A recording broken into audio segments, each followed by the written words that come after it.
Okay. Yeah, we're on. Ring Ropes and Turnbuckle podcast coming up next. The award show, end of the year show, and a bunch of other stuff that we are going to discuss. Y'all don't want to miss this, man. This is a lot.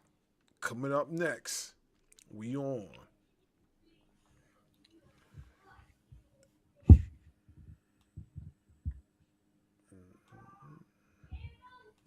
Tonight on State of Professional Wrestling, it's our inaugural Fight Awards, highlighting the biggest moments and so much more. Happy holidays. This is the Ring Ropes and Turnbuckle podcast, your home for real pro wrestling talk.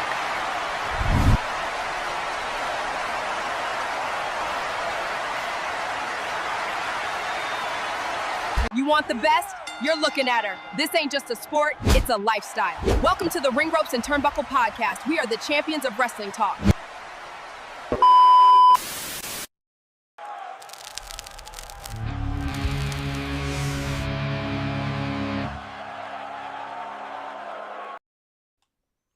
We back. Make sure you like, share, subscribe to the channel. Hit the notification bell for more content. Yes. We made it to the end of the year. We made it to the end of the year. How many people could actually say that? How many people could actually say that? Oh yeah, oh yeah. What a year, too, man. Yeah, What yeah. a year. Oh yeah, I almost forgot. Let me Uh-oh. do this real quick. Hold on. Excuse me. Well, while he doing that, I'm just going to say to everybody that has subscribed to our YouTube channel, that has looked at our Instagram posts, that has looked at our TikTok videos, that has been on our Spotify, Apple Music, Amazon Music, iHeartRadio, to everybody that has become a fan of ours, thank you. Without you guys, we wouldn't be here where we are now, making it to the end of the year, to a what we would consider a successful first year under the Ring Ropes and Turnbuckle podcast. We had some some turbulent times at the beginning, but once we got the turbulence into being smooth sailing, we've been on a streak. But like I said, man, like, to everybody that has supported us since day one, I believe our first interview was with D'Angelo on TikTok. To now we're doing our interviews on YouTube and Facebook, and hopefully soon to be we'll be able to integrate Instagram and TikTok into everything. To everybody that has been down with us since what did they say? Down since day one ish. Yeah. We just want to say from me, from my brother, thank you guys. Thank you so much. Like, we are humbly appreciative, and without you guys, this wouldn't have been possible. You know what I mean? So give yourself a round of applause. Give yourself a round of applause. We just grateful, to make it this far. Who would have ever thought, we literally started this podcast the beginning or I believe it was towards the end of the summer. It was the beginning of, I want to say we started doing this right before I left on my cruise. Okay. Yeah. And I was in late May, early June. That's when we started. So we started probably about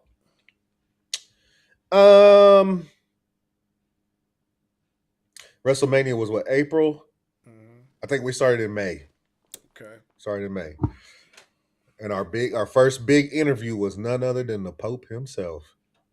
And what an interview it was.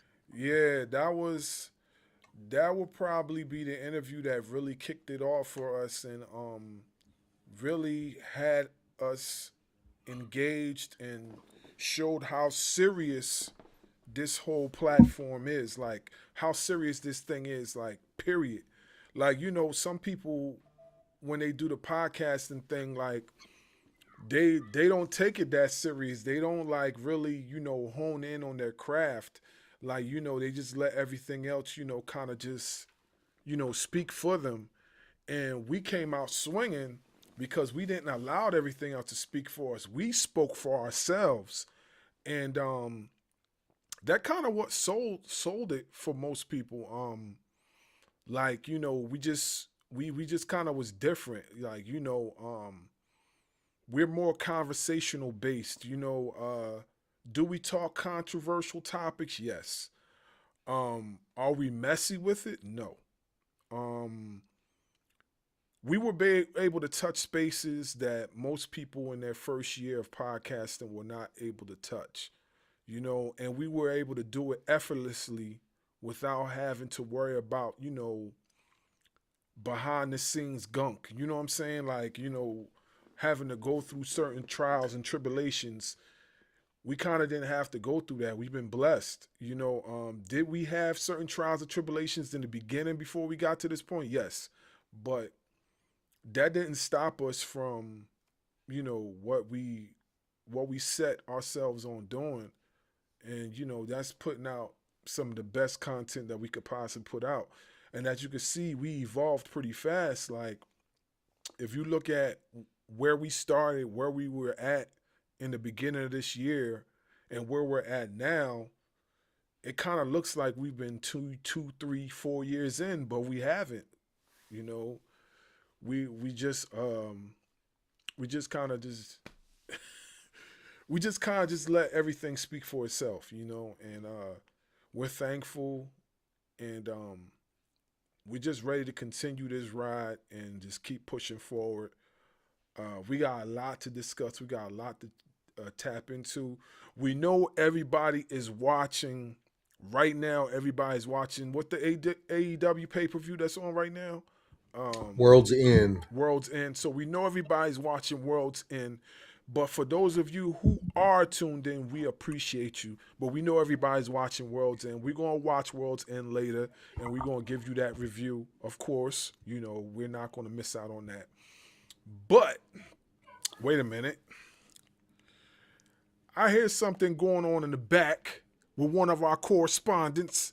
Let's cut to that, and then we're going to get to our first award of the night. What's going on back here? I will take on all challengers because I want all the smoke. Whoa, man! Like, you talking heavy, bro? Like, what's going on here, man? Hey, man, I'm just trying to let the people know that Darkwing Dud want all the smoke. Hey, just what's the Rock just say? Just bring it. Hey, you heard what he said. You talking to the flawless victory champion right here. So you heard what he said. He's with all the smoke. He all gas, no brakes. That means he's running through everything. So Yarami. Hey, man. Hey, so let's get into this first award. Let's cut to our correspondent and see what she got for us. Ring Ropes and Turnbuckles Promotion of the Year, AEW. AEW gets Promotion of the Year award.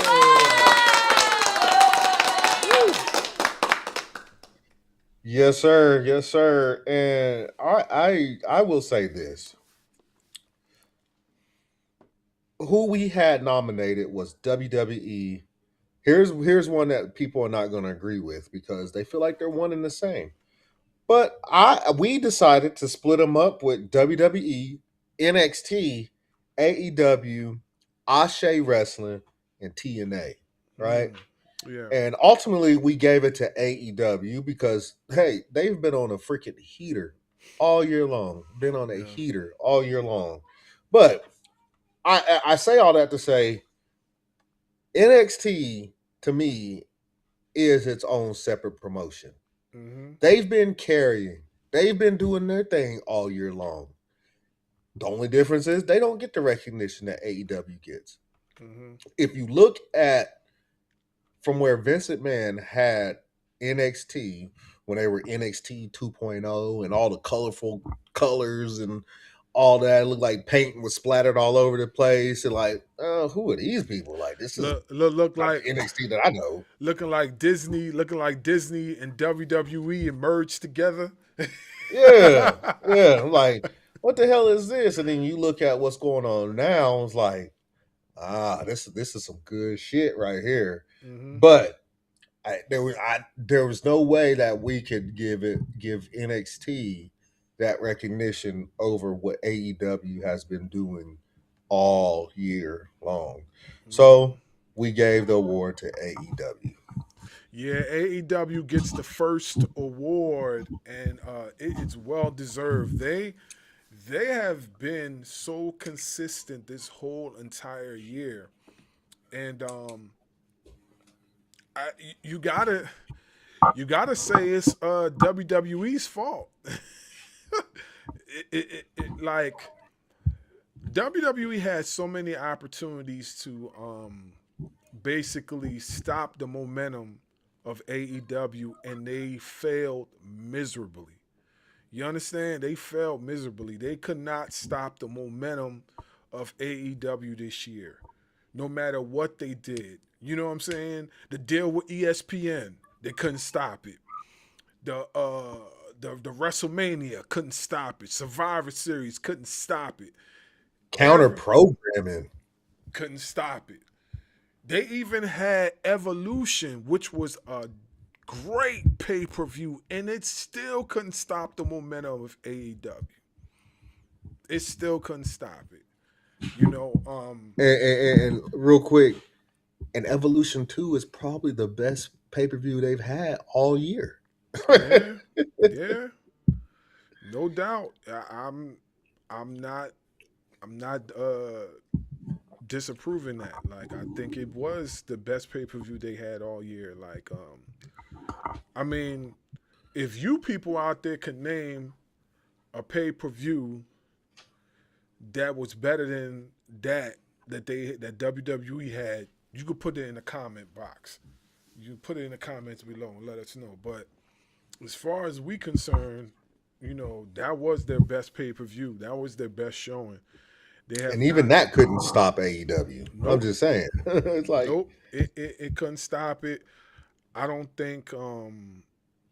I honestly don't think that AEW is going to be stopped.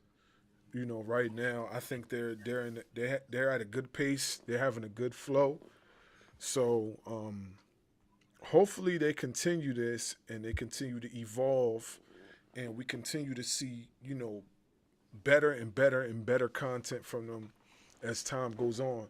Also, I'm hoping that AEW gets something going where we can see their content on a consistent basis and don't have to have the TNT app and all this other stuff.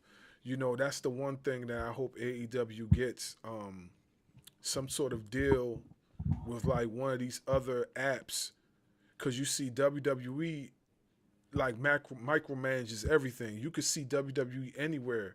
Even if you don't got a TV, you still could see WWE. You know what I'm saying? WWE's on Tubi. WWE's on Peacock. You know what I'm saying? If I was AEW, I would try to get our pay-per-views, the PLEs on Pluto. If WWE has Peacock, why can't you go on Pluto? You know what I'm saying? Like, Pluto has wrestling on there. And for those of y'all who don't know, Pluto is free. You know what I'm saying? You don't got to pay nothing for Pluto. I got Pluto downloaded on my TV. So, like, I hope AEW gets something going where we can see them more.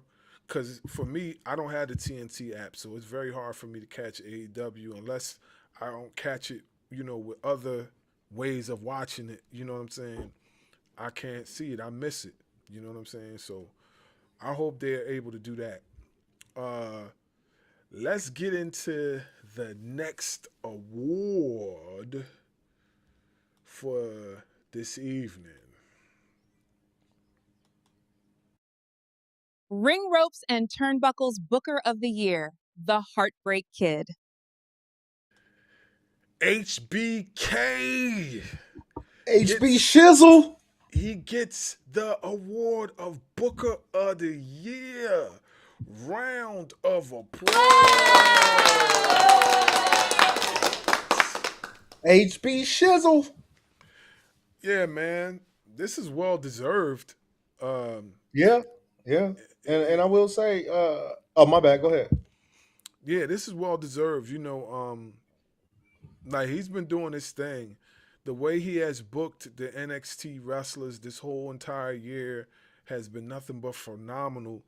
He basically surpassed Triple H as far as the booking this year. He surpassed him tremendously. He didn't just surprise. Oh my gosh, he like blew by him. It wasn't just a pass. He blew by him. Facts. Look at Javon Evans. Look at Obafemi.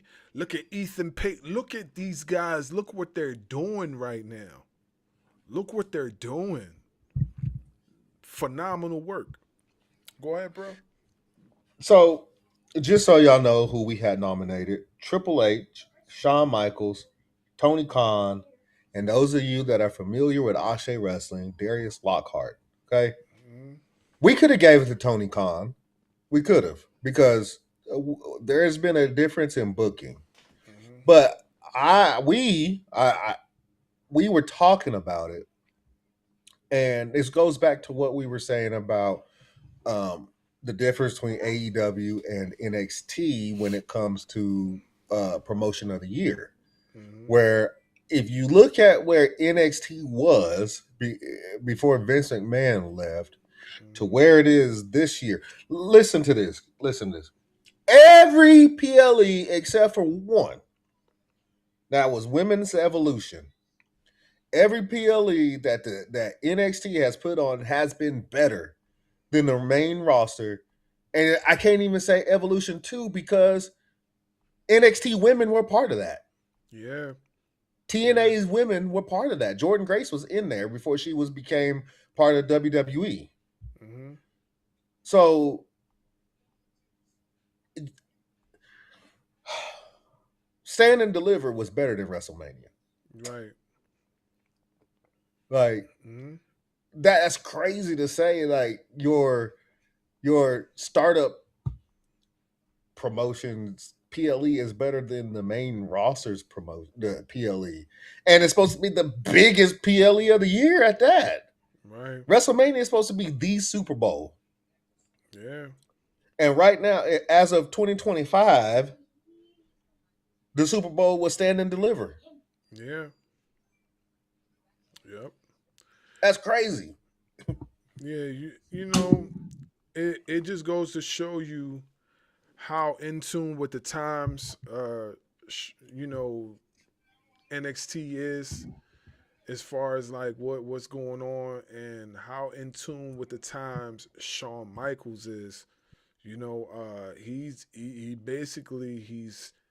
He's mastered the formula on what needs to be done as far as WWE, as far as NXT goes. I would say that he's mastered the formula as far as NXT goes. I'm not going to say WWE as a whole, because WWE as a whole right now is toilet water. And I'm sorry, I know there's a lot of you WWE fans that are going to get mad at that, but it's toilet water. And the funny thing is, you're lucky that I didn't create a reward for that. You're lucky, because I thought about it. I definitely thought about it, but I let y'all off the hook this year. I let y'all off the hook. But I'm going to tell you this. If this keeps up, I guarantee I'm going to have a toilet water trophy for any of you people out there that keep putting out this filth I'm going to have a toilet water trophy just for that. So do yourselves a favor and talk to your favorite promotion and tell them to stay on their swivel. Otherwise, I definitely would do it. I'm telling you. Dumpster juice. I'm telling you right now. And this mainly goes to you know who. You know who, the promotion I'm talking about. And the only reason why they get all the criticism they get is because they monopolize everything. Everything. They are the most known company in the world. There's people on the other side of the world that probably don't even know wrestling or what wrestling is, and they still would know or heard of WWE. Just think about that for a minute.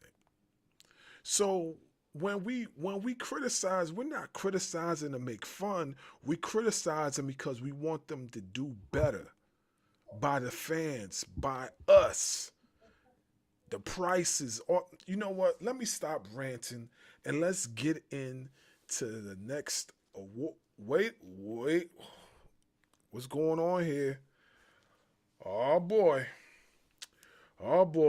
Let's cut to the back. Let's cut to the back. What's going on? I hear Darkwing Dub wants all the smoke, and well, here I am. I'm the smoke he's been looking for, because I am Trippy D. Oh, man. All right. So, all right, motherfucker. Oh, woo. Somebody's looking for you, bro. All right. You are the smoke, huh? You are the smoke. We'll see about that. That's what he we'll said. See about that. That's what he said. Damn, bro, he really said he the smoke. Mm-hmm. All right. We'll see about that. He said he's looking for you. He said he's looking for you. But look no further. I'm right here. Yeah. Okay. All right. So let's get, we pardon the interruptions. That's crazy. We pardon the interruptions, but sometimes it gets a little kind of crazy in the back. I'm going to ask our correspondents and our security to keep track of that stuff. You know what I'm saying? Keep that on a hush so we can continue with this show. I promise you. Bro, straight up called me out. That's crazy work. Yeah, I promise you, we will try to keep all this to a minimum. At least we'll try. All right, let's go to the next award. Let's see what we got here. Ring Ropes and Turnbuckles match of the year. Io Sky versus Rhea Ripley versus Bianca Belair. Wow. Yeah, man. What's your thoughts on this? So, this is how we broke it down. For match of the year, we had Mox versus Hangman. Mm-hmm. Punk versus Roman versus Rollins. Mm-hmm. Hangman versus Ospreay. The Anarchy in the Arena match. Io, Rhea, Bianca. Naomi, Rhea versus Io. And Mercedes versus Toni Storm. We ultimately chose Io versus Rhea versus Bianca. Number one, if it wasn't for this match, I don't care if it was Roman, Punk, and Rollins on there or not. If it wasn't for this match, WrestleMania was already dumpster juice, right? It had turned into Chitlin's water. Yeah. Dirty Chitlin's water. Yeah. That's nasty. This match carried the what did we say WrestleMania is supposed to be? The Super Bowl? Mm-hmm. This match carried the Super Bowl. Mm-hmm. So why not give it to the women? First off, Io has had one hell of a year. Mm-hmm. I know we haven't seen much of Bianca, but we all know that when it comes to the bright lights, Bianca's always ready. You remember her very first WrestleMania match? Who was that very first WrestleMania match against? Very first. Sasha Banks. Yeah. They Yep. tore the motherfucking house down. So we know when those lights are bright, Bianca's gonna come ready. Yeah, Then you add that on to the Eradicator, Rhea Ripley, yeah. who's always down for a fight. I mean, to me, it was a no-brainer. What you think? Nah, it definitely was a no-brainer. She's been so consistent the whole year. We can't deny. The only thing that really was annoying me was like the some of the spots that she was doing in these matches, these matches that they had.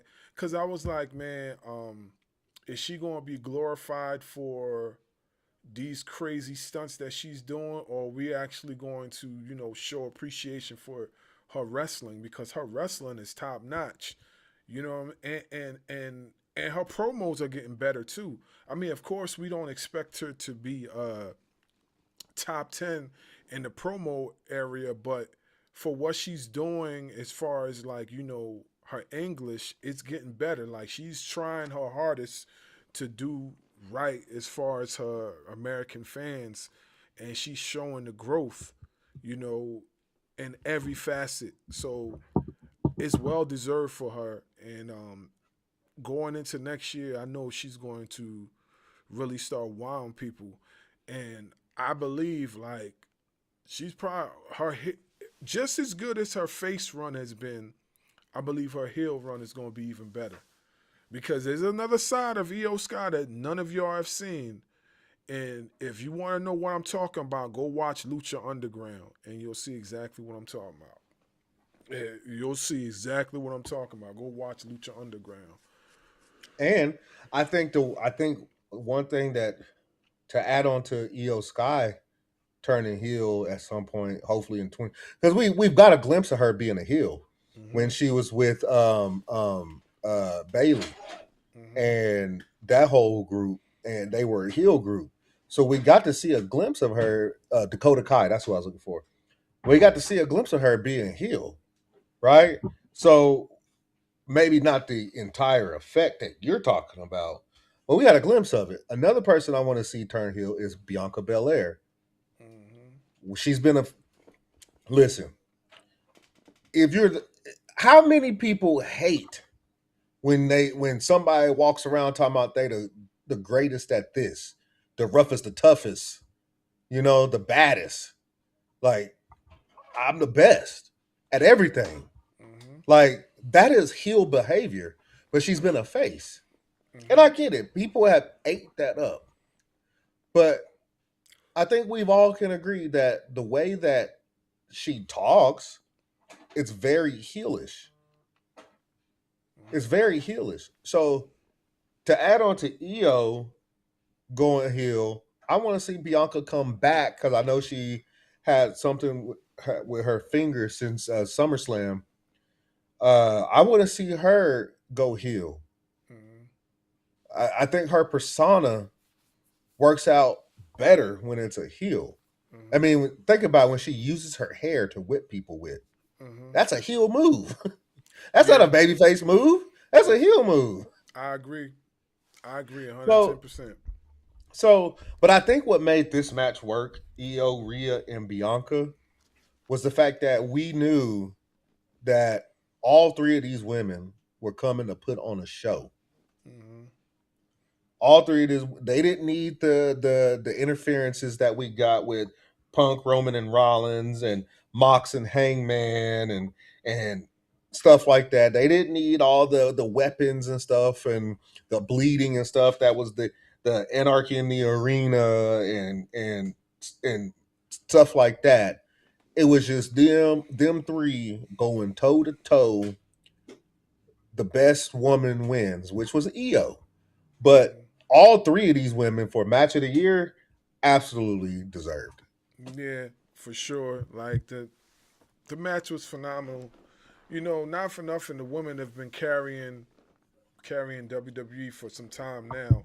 So just giving them the flowers, is what's needed. Is what's needed. But let's cut over to the next award coming up on the screen right now. Darkwing's moment of the year. How John Cena lost his last match. There you have it. There you have it. Your hero.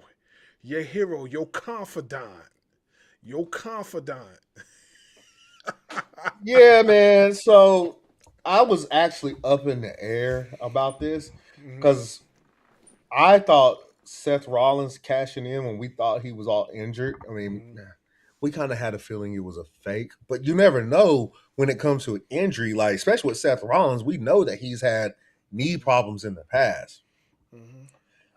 But at the end of the day, Darkwing, myself, the Southern King, as you see, I went with how John Cena lost his last match because he always lived by that moniker, never give up.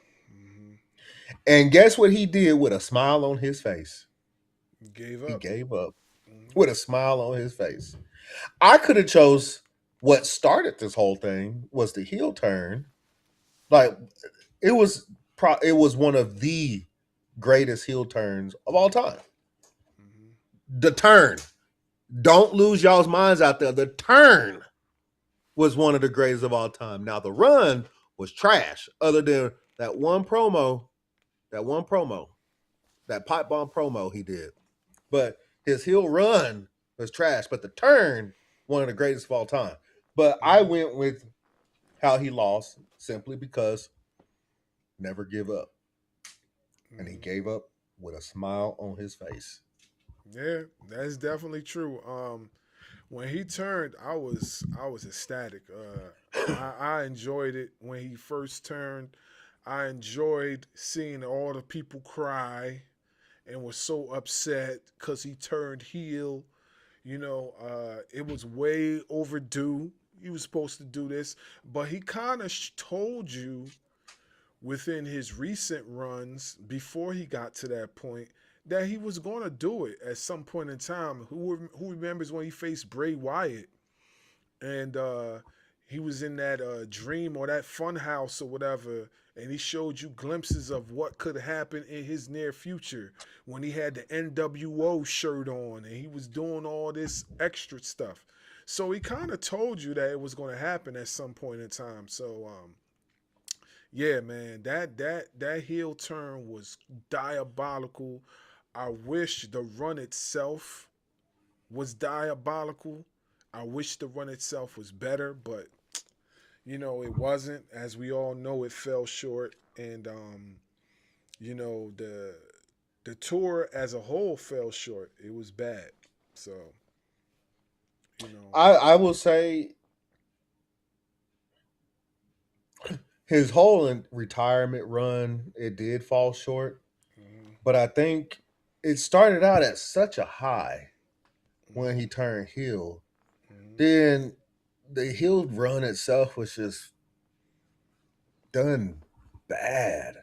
Yeah. So bad. Like the way he was winning these matches with constant shots to the nuts and hitting people upside the head with the belt. There's more to being a heel than doing stuff like that. It just fell short. And then he turned face again against Cody Rhodes, which at SummerSlam, which was probably the best match of his entire run. Believe it or not, is that match against Cody Rhodes at SummerSlam. That and believe it or not, I think we said it. That was probably the match of the night for SummerSlam. Was that match because they put on a banger. So we knew that he still had it in him, but the face run was okay.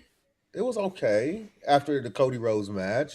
I mean, we saw some nostalgia act come out with with him and AJ Styles doing the giving big ups to everybody they face because we know AJ Styles is on his way out the door too.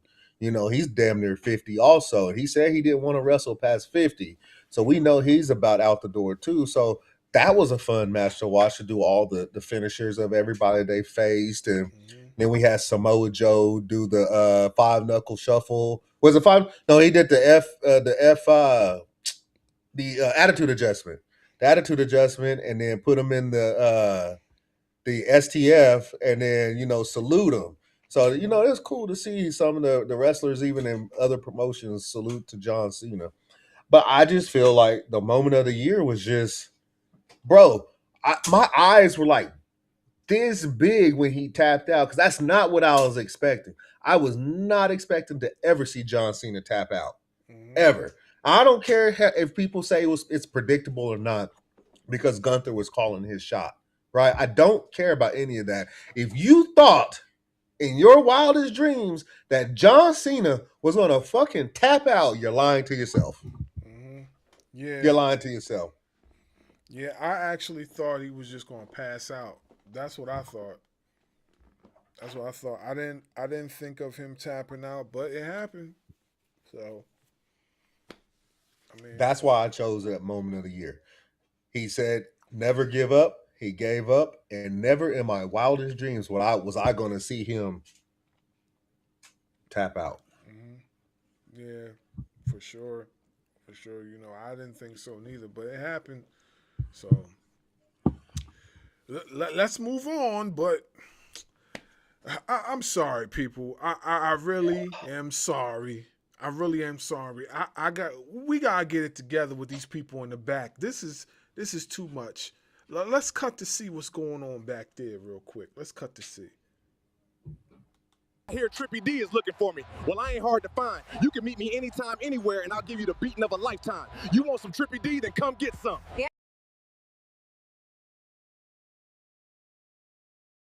Wow, that's how you feeling, bruh? Hey, this is what I do. You know what I'm saying? Like, he called me out. He called me. All I was saying was that I wanted to smoke from anybody, and he specifically came for me. So guess what? If you want some, let's go. Let's go. Okay. All right, so I don't back from no smoke. Let's go. Trippy D seems pretty ruthless, man. So we Don't try let to the get cowboy hat fool you. Don't let the cowboy hat fool you. we trying to get it together over here. You know what I'm saying? Or the backstage can't seem to handle what is going on back there. We understand. So we gonna get it together and keep hitting us with these videos back and forth, back and forth, back and forth. So we gonna get it together. We sorry, folks. Let's get into the next award. Ring Ropes and Turnbuckle's Newcomer of the Year, Kevin Knight.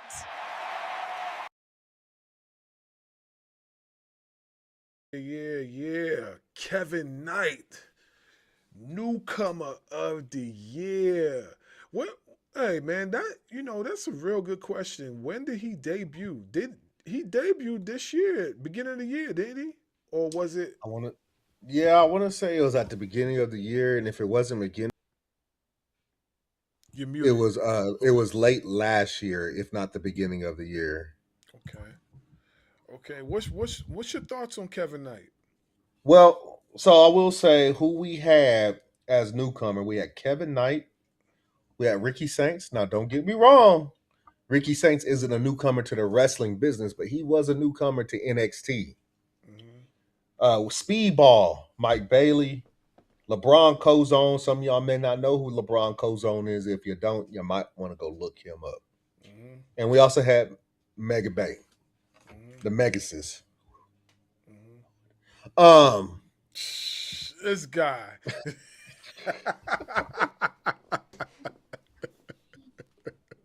Yo, you ain't see I caught that, did you?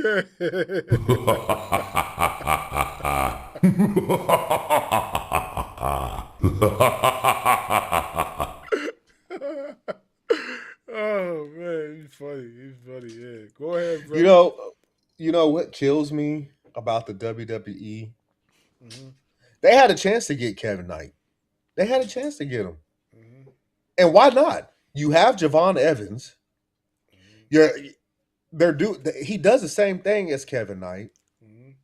You got Leon Slater on TV every week, who also does the same thing as Kevin Knight. Don't get me wrong, I like Leon Slater and I like Javon Evans, but if you're gonna have them two, why couldn't you have Kevin Knight? Mhm. Please explain, Well, because they all do the same thing.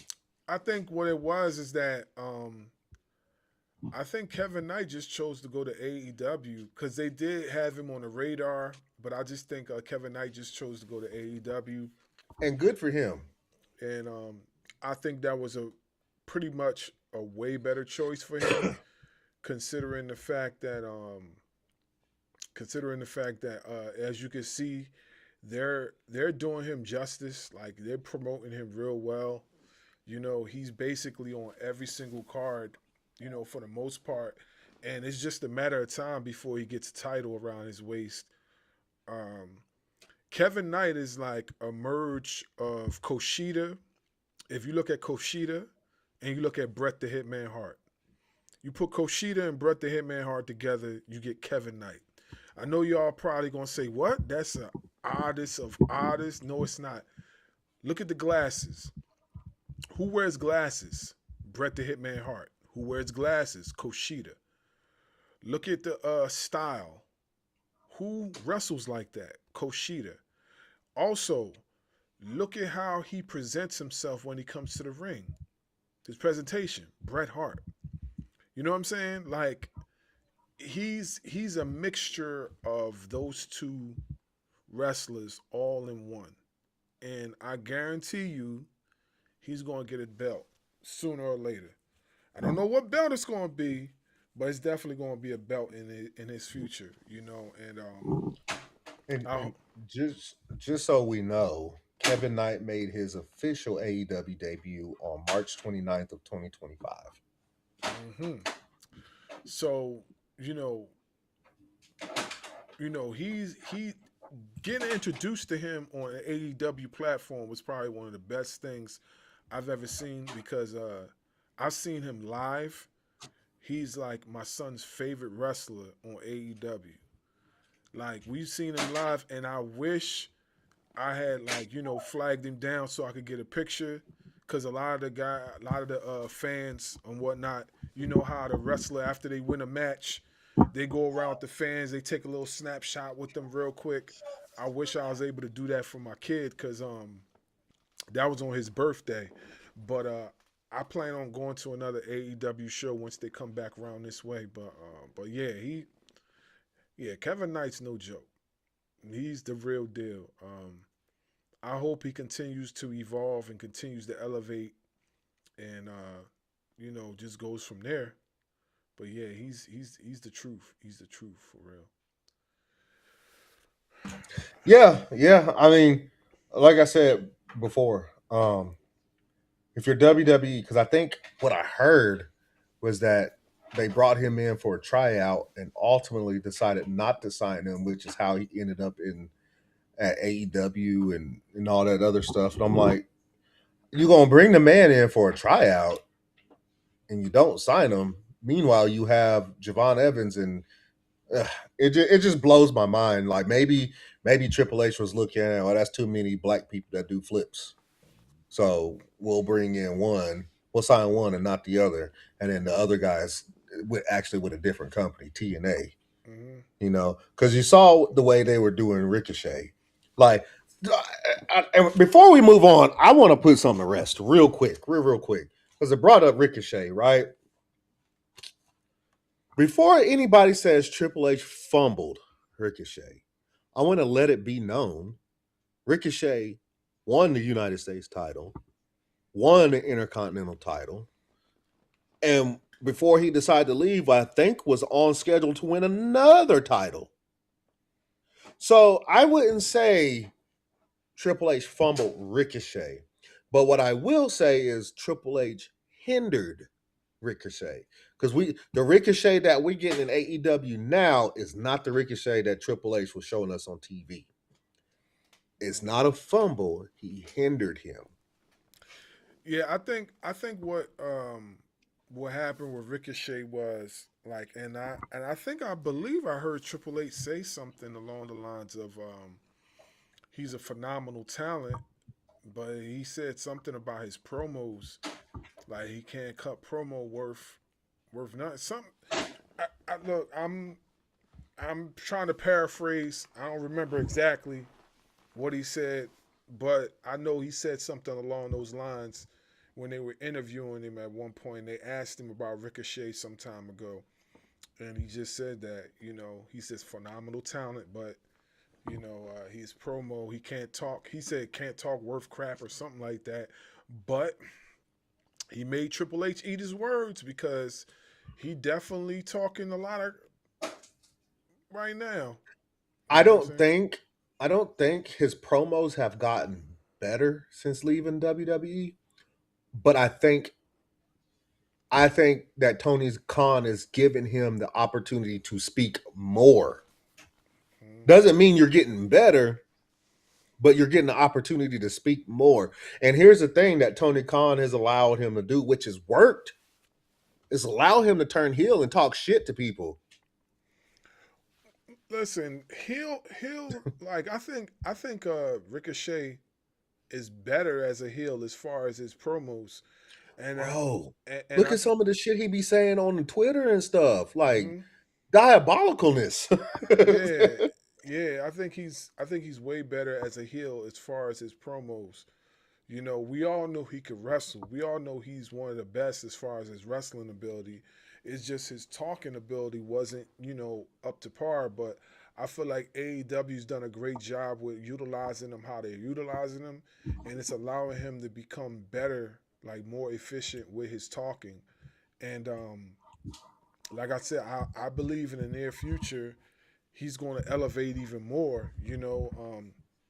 He already got a belt around his waist, so who's to say if he can't? It's fake.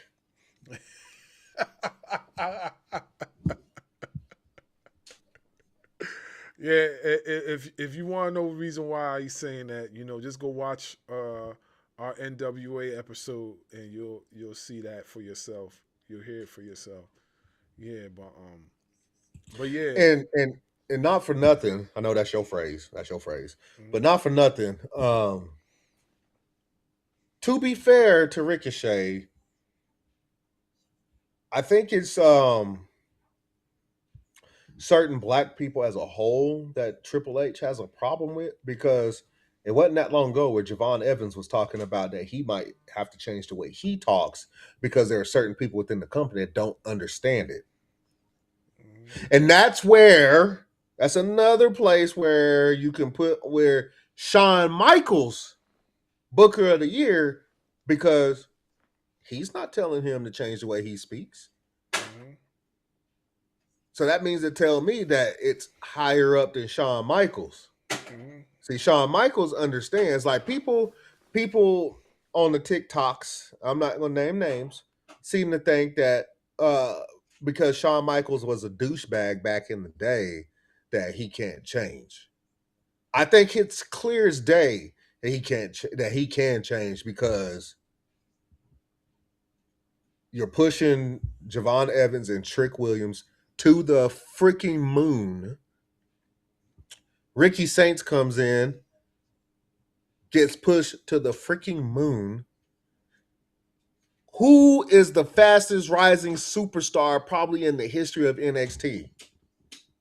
Oba Femi, another black man. Mhm. Plus, you still have stars like Kalani Jordan, Mhm. who's won gold at NXT and TNA. Mhm. So for those of you that like to shit on Shawn Michaels because of his past, but don't want to celebrate what he's doing now, you are part of the issue. You are part of the issue, because he's shown that he is not the same person he was back then. And The Undertaker even stated that back then he wanted to kill Shawn Michaels. Now Mhm. Shawn Michaels is one of his closest friends Mhm. because he's changed. So Shawn Michaels understood the assignment. Okay, them other ones up there doesn't like the way Javon Evans talk, but I'm not going to be the one to make him change it because what he's doing is working. And now he's getting matches on TNA, NXT, Raw, and SmackDown, And Triple A. and AAA, and was part of John Cena's final show. Mhm. So Yeah, obviously, what he's doing is working. yeah, definitely is. Listen, man, like y'all gotta let that man eat, man. Y'all gotta let Javon Evans eat, man. He's doing this thing, man, and like we said, as far as Shawn Michaels, like people can change, I know in this realm of the IWC, people find it hard to forgive. You know what I'm saying? But listen, man. Like if you holding that type of hate towards a person that you don't even know, you know what I'm saying? 'Cause listen, I'm gonna be honest with you. Like what they do, like don't affect me. I don't care. Honestly, I mean, of course, I care about the product. I want the product to be better. I want to see my favorite wrestlers do their numbers. I want to see people like me get promoted more. So I care for that.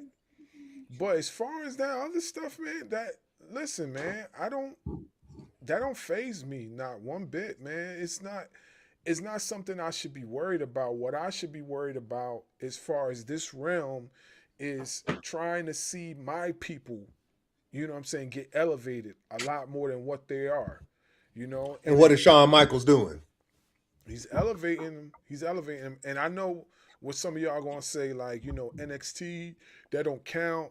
Nah, man, it's still WWE. It counts. It counts. It's still WWE. Now, what I want to do, I want to see it on the main roster happen. Of course, we all do. And I believe if Shawn Michaels gets boosted up to the main roster, I believe he will do so. You know what I'm saying? I believe he will do so. So I'm just giving benefit of the doubt. That still don't. I still don't. That still doesn't mean that WWE's off the hook. Nah, they're not off the hook. They're not off the hook. They still in that chokehold. You know what I'm saying? Like Yeah, we because not. there's still another part of the damn company. There's still the guys who are running Raw and SmackDown. Just because Shawn Michaels is doing right by NXT doesn't mean the rest of the company gets to take a break. No, no, no, no, no, no, no. Mm-hmm, Shawn Michaels is doing that at NXT. mm-hmm, What are they doing up there where they travel every week? mm-hmm. Yeah, I agree. I agree. And I also think it's because he's more in tune with what's going on now than the other folks. Those other folks don't care about the fans like that. They just care about keeping their pockets fat. You know what I'm saying? He kind of cares more about what the fans are looking for and what they want, and you can tell. You know, let's just see what continues to happen moving forward. Hopefully we get you know better content. As time goes on. Hopefully we get that. From up top.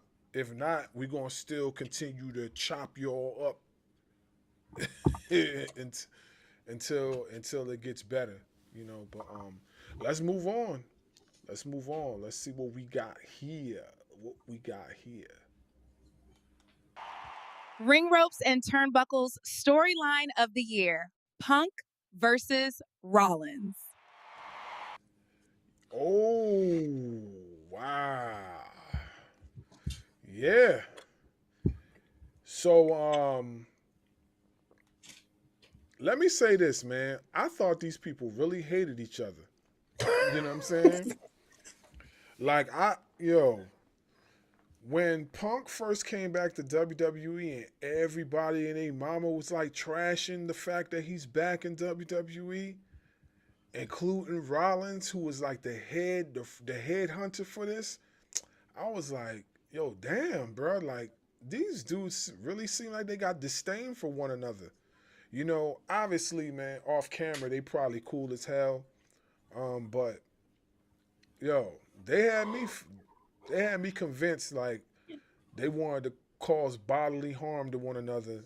You know what I mean? At some point in time, which they did.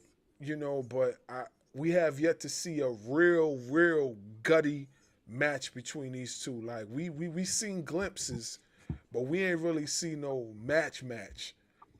Like I believe when Rollins returns, yeah, it's gonna be an all out war before they become allies. I believe that for sure. They're gonna have to have that war before they become allies, because Mhm, we got to see a ending to Drew McIntyre and CM Punk in that Hell in the Cell match. We got to see that ending. mhm, We need a good ending for Rollins and Punk. And Rollins being injured forced a hand of them not being able to finish it out correctly. mhm.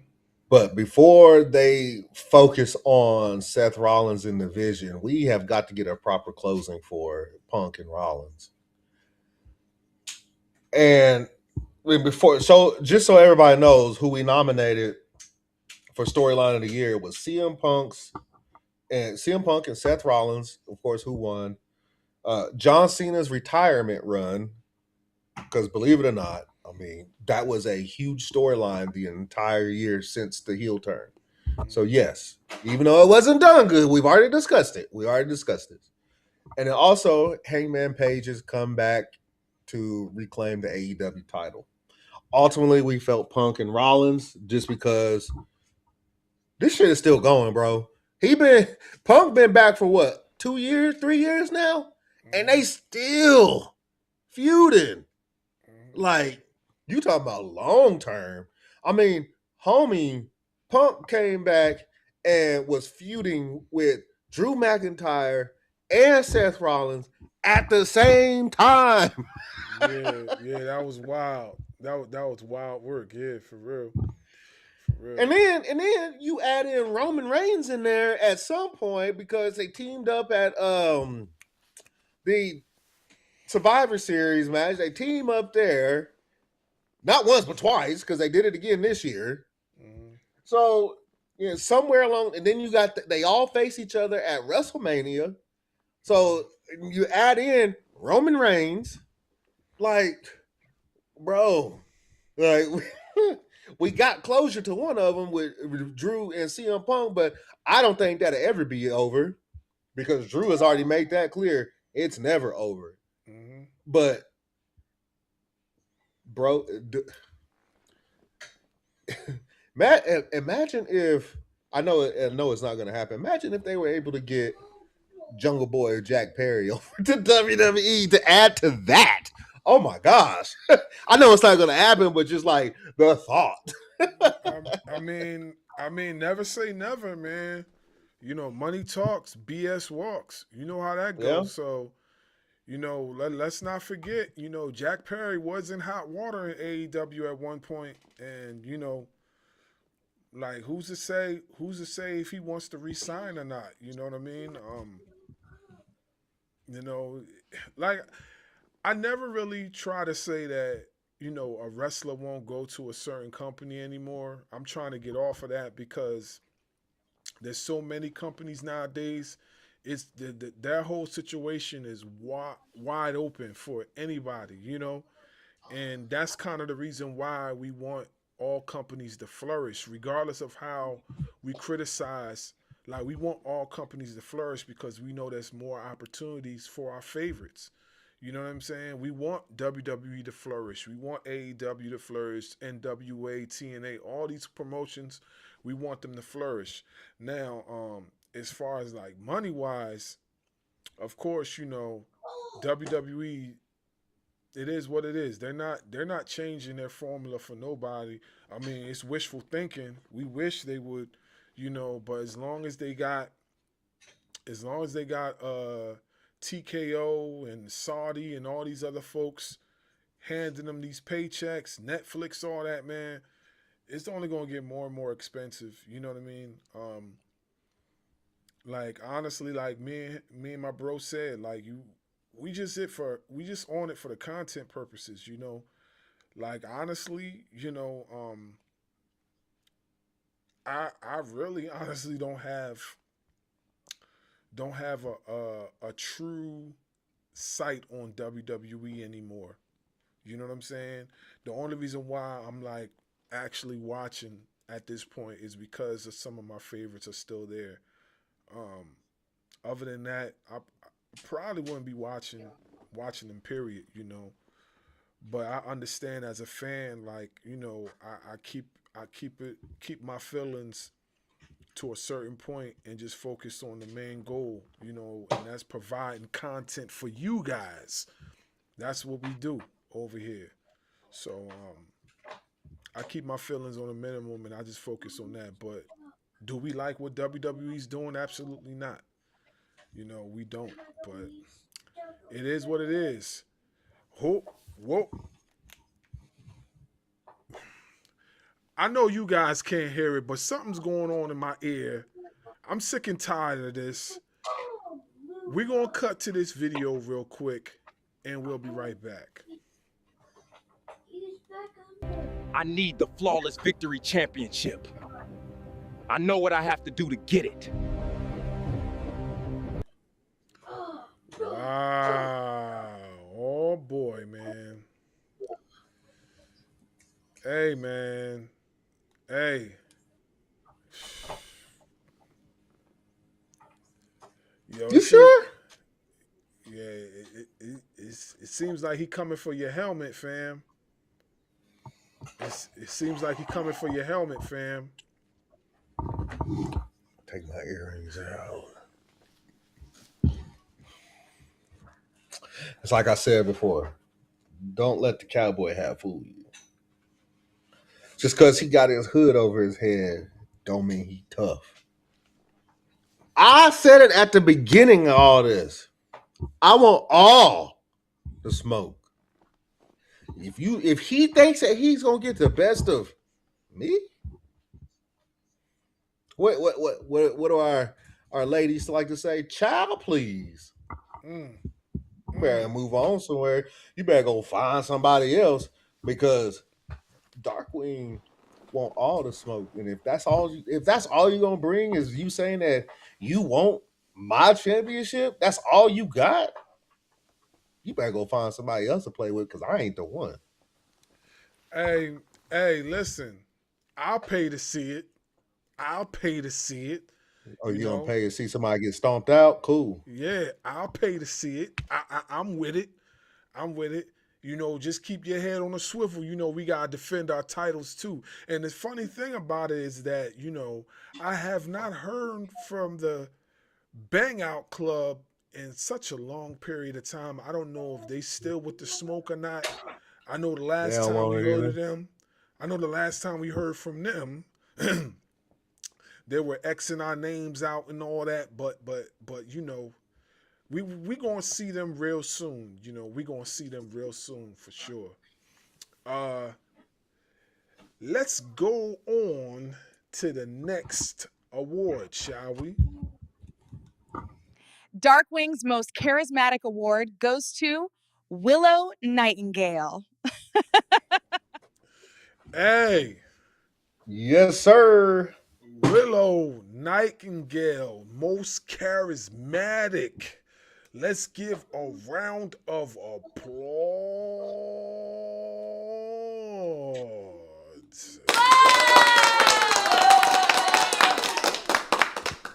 Most charismatic, Willow Nightingale. Yes, sir. So this is how I had it broken down. And my nominees for this award was Dom Mysterio, Becky Lynch, the Young Bucks, Jay Uso, LA Knight, Tony Storm, Willow Nightingale, and MJF. I will tell you, it actually came down between Willow Nightingale, Tony Storm, because I'm sorry, that act will never get old to me. That act will never get old. And Jey Uso, believe it or not, I think Triple H ruined Jey Uso. That's my opinion. But I mean, the way that he can move a crowd, I mean, that is charisma on its own. The way he moves that crowd with the whole yeeting and everything. But at the end of the day, I chose Willow Nightingale because of the energy she brings to the ring, the energy she brings inside the ring, and she always looks like she's in just a damn good mood and just be happy to do what she loves to do, and that's professional wrestling. She always looks happy, and that song that she comes out to makes me want to get up and dance too. You know what's crazy? You know what's crazy, and this is just me thinking or whatever. If Willow Nightingale was never to re-sign with AEW, you know she would be the perfect fit for WWE. She'll be the perfect fit. I promise you, her character would probably get pushed to the moon, depending on who's writing what. You know what I'm saying? Depending on who's writing what. I promise you, she don't need to go to NXT. She is SmackDown certified. I'm telling you right now, if she was to go to SmackDown, she would be one of the top female wrestlers on that roster. Her character alone screams money. Her character alone screams money, especially for the little girls. My daughter would love Willow Nightingale. You know what I'm saying?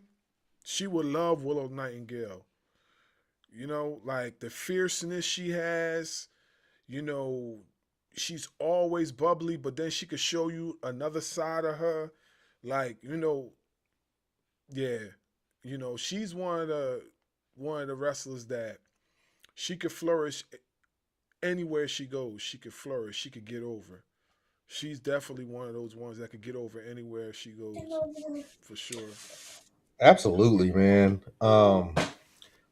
She did just resign with AEW, so we're not going to be expecting her. But I do get your point. Like she would fit in just about any promotion, whether if it's NJPW, anything over in Japan. Like she may need to tone down a little bit over there because they're a little bit more serious about professional wrestling over there. Well, she wrestled in Japan before. Well, there's that. There you have it. And then you have her over here in AEW. I just think her charisma is just through the fucking roof. I go back to it's like the energy that she shows on the way to the ring, the energy and everything that she shows inside the ring, and even after the match ends, like it's just like at 100 for her, and I appreciate that because she can bring. See, the reason why I didn't go Jey Uso because Jey Uso was blown up once when the matches started. He's blown up. He can't even go because he exerts so much energy on his entrance. Whereas Willow knows how to tame herself enough just to show enough energy going to the ring, not blow herself up, get inside the ring, and still show the same amount of energy, and then still be able to show more energy as she's leaving the ring.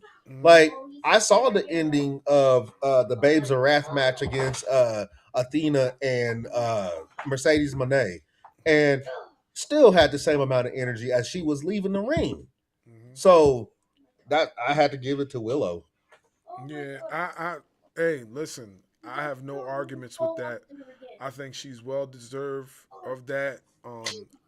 I hopefully we see her gain the main title, the AEW Women's title at some point in her career, because she could basically go and she could wrestle against anybody and put on a hell of a match. So I won't be surprised if we see her with the main title real soon. Won't be surprised. Let's go to the next award. Wrestling fans, it's official. Bars Wrestling Media's most diabolical award goes to Darius Carter. Whoa. Oh. Hey, y'all know this was coming. Y'all seen this. Look, I gave y'all hints. I told y'all this was my guy right here. I told y'all from the jump. I said that this guy, listen, Diabolical is his middle name. Diabolical is his middle name. And let's be clear here. Let's be clear here. I had other people on this list. I had Ethan Page. I had MJF. I had Dominic Mysterio. I had a bunch of other folks that could have definitely took this award. But I said to myself, nah. This is all Darius' award. This is all the All Fathers Award. That's what this is. This is his award.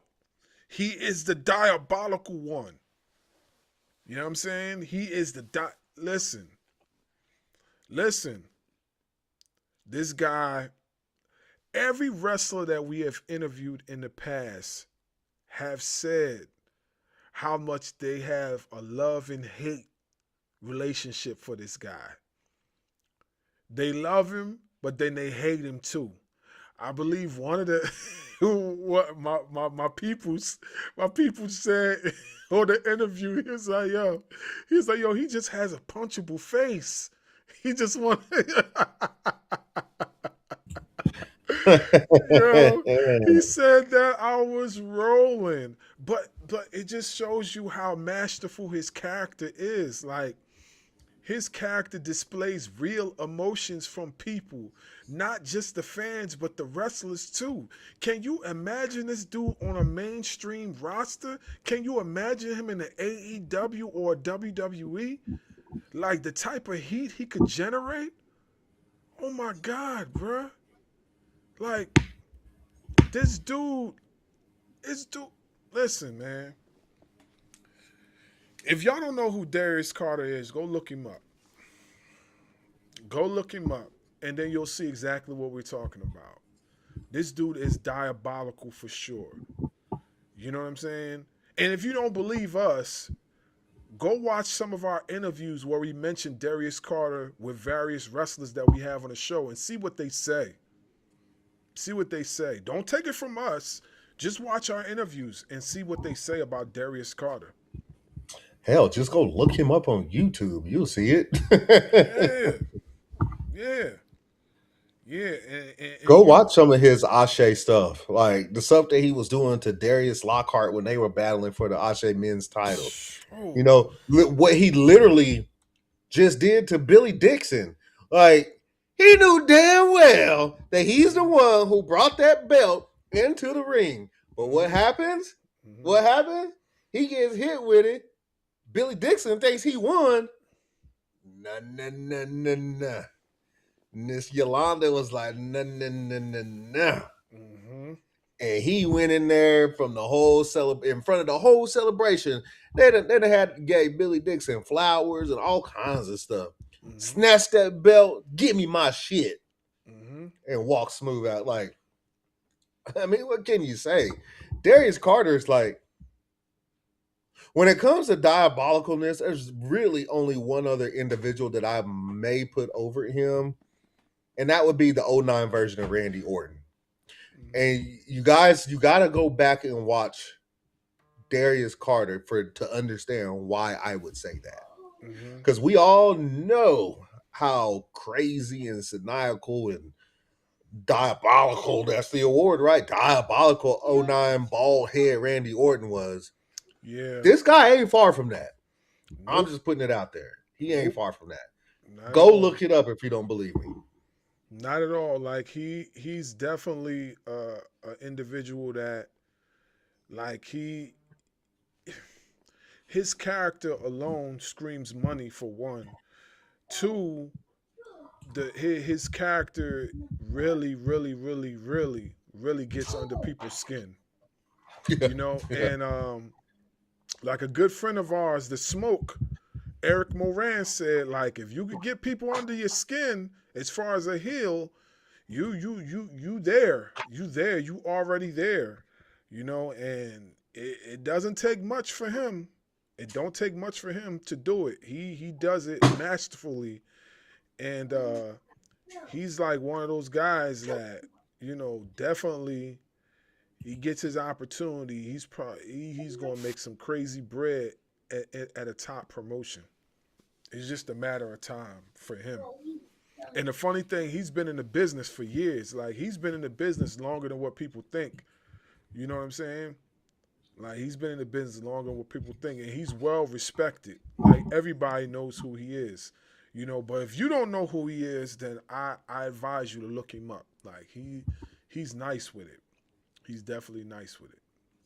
And he's number 13 on the BWI list. So there's that too. So he is Yes. well respected. I mean, literally, a lot of the people that are above him are guys that are on TV. Literally, guys are on TV.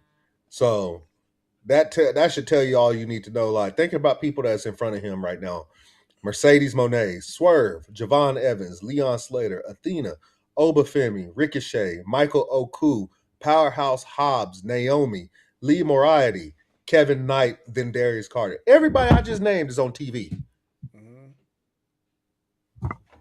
So there you have it. If that doesn't tell you everything you need to know. Yeah, most definitely. So, check out his work and see for yourself. Don't just take our word for it. Just check out his work, and you'll see from there who he really is. Let's move on, shall we? This award is not for the weak at heart. The Bars Award goes to Ethan Page. All ego. All ego. Oh, listen, man. This guy, as soon as he started his heel run, I believe he started his heel run in TNA, and then yeah. Yeah. Yeah, I believe he started his heel run. Yeah. Yeah, that's my shit right there. Yeah. Sorry, bro. Go ahead. Nah, you good. I believe he started his heel run in TNA towards the end, and then he went to AEW, which in AEW I don't think they used him properly, and I don't think I just think they didn't know how to use him actually. I mean, he was hot. He was liked over there. I guess they just didn't know how to book him because he definitely didn't. I don't. As far as I know, he didn't have no issues over there. But I guess they just didn't know how to book him, and his tenure didn't last that long over there. I don't know. I forgot. Maybe he was there for like a year and a half, maybe 2 years or something like that, and then he instantly, of course, he went over to WWE, and that's when the transition really started to begin, and people started to see like what everybody else was saying from the jump. Like he's money. Like he's a future WWE champion. Huh? Booker of the year. Hey, Sean figured it out. Let this guy go be maniacal. This may or may not be the last you see of All Ego, Ethan Page. But I am one. I like a good heel. You give me the Darius Carters, the Gunthers, the Ethan Pages, the John Moxleys. Although I'm not a fan of the Death Riders, but I am a fan of his heel work. John Moxley, like Dom Mysterio, like everybody else was booing him. I was like, hell yeah, beat your daddy ass, bro. Yeah, kick Edge in the nuts again, and now Edge is over in AEW. You see how that worked out, right? Yeah. Yeah, So that's I'm crazy. all for good heel work, and this guy right here, between him and Gunther for this company in particular, Mm-hmm. and Dom. Well, Dom is more of a tweener now because sometimes he gets booed, so and he Mm-hmm. gets cheered. So he's more of a tweener now. But between Ethan Page and Gunther, like, give me a good heel work. And Ethan Page is doing his thing in Mm-hmm. NXT. Yeah, he definitely is doing his thing at NXT. Like it's just a matter of time before he gets up on the main roster. Like I said, he's a future. To me, he's a future WWE champion. It's just a matter. It's just a matter of when and how they're going to do it.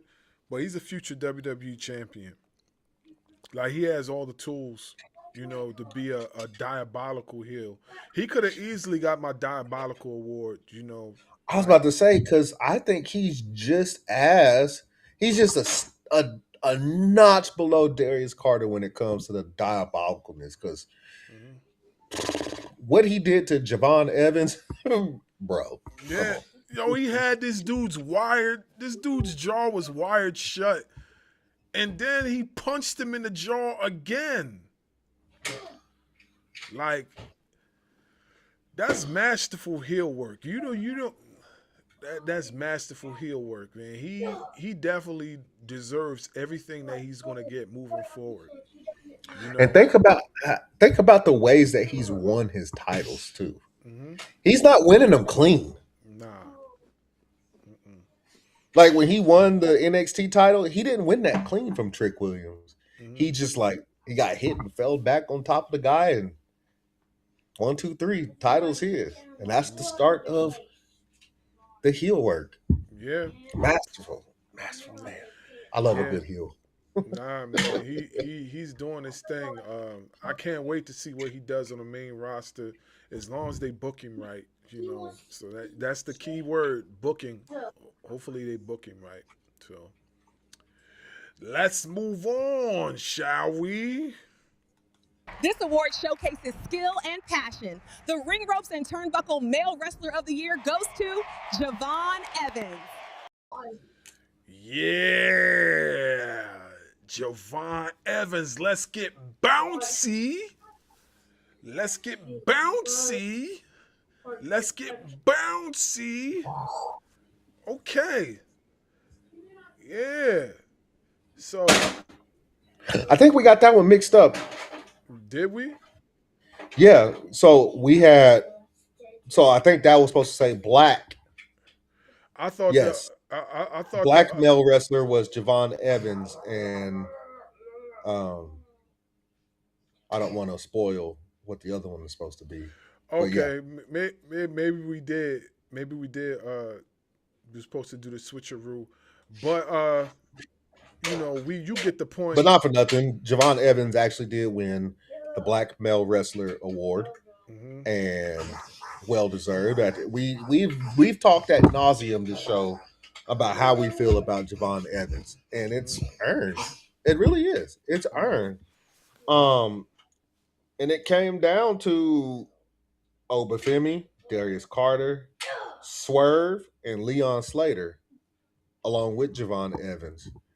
And ultimately, it's like Swerve said it himself. Hmm. Javon Evans is better than he is, Hmm.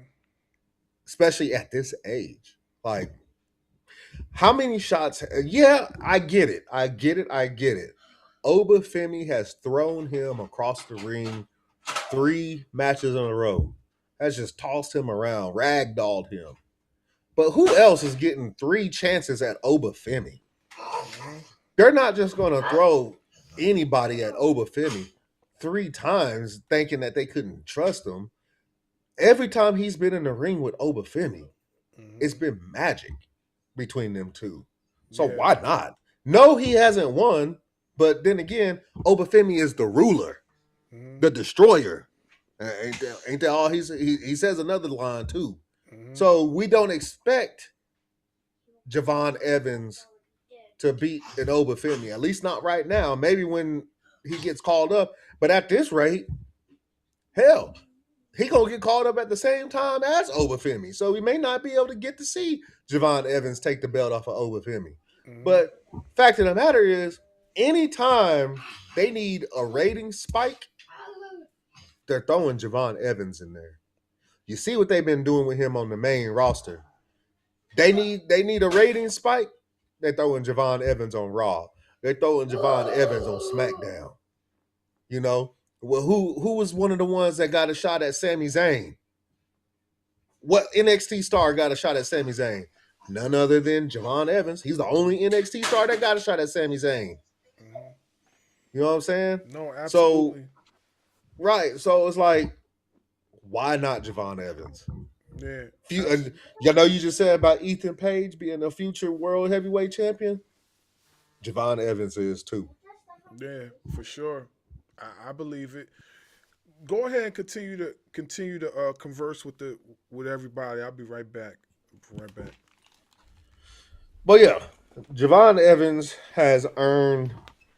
should have earned everybody's respect. Being a smaller guy, coming into a company that doesn't glorify high flyers.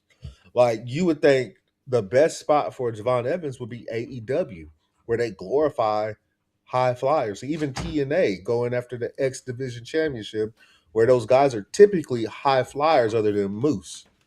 So Javon Evans has earned the respect of everybody because Triple H and Shawn Michaels are entrusting this guy to be in some of their bigger matches in NXT, being in some of the bigger matches in TNA and AAA, and also coming up to the main roster and not missing a beat. You would think somebody that's, only been in the developmental brand NXT since he's been signed with the company would be, show a little nerve or something, going up to the main roster. Like, think about how nervous somebody would have to be to get in the ring with a legend like AJ Styles. Mm-hmm. And he did it. Him and Leon Slater did it without missing a step. Mm-hmm. We saw him get in the ring with Rayo Americano. Didn't miss a step. Mm-hmm. We saw him get in the ring against Sami Zayn. Showed out against him. As a matter of fact, I say he out wrestled Sami Zayn for that United States, but they weren't going to pull that belt off of him. But that right there showed Triple H that, okay, I can trust this guy. We're going to have him up on the main roster a lot more, along with his time in NXT, AAA, and TNA. Mm-hmm. Yeah. I agree. Yeah. I agree 110%. Like I said, he's special. He's a special talent. And you most likely going to see a lot of him moving forward. As long as they can continue to book him right, you're most likely going to see a lot more of him. So, there you have it. Absolutely. Let's go to the next award. This award showcases for the culture. The Ring Ropes and Turnbuckle Black Male Wrestler of the Year goes to Oba Femi. The ruler. That's the walk. That's the walk they be doing. The walk they be doing. I mean, the ruler. I cannot be stopped. Like how does he talk? His accent. Yeah. Like was a funny one of the funny moments he did when he started talking in his American accent. When he started talking his American accent, he was like, I know I could have done it. I could have did it. I know. He was like, of course I know I could have done it. I was cracking up. I was like, yo, this dude is shot out. He is shot out. You know what I'm saying? So, yeah, Obafemi's that guy, man. Like,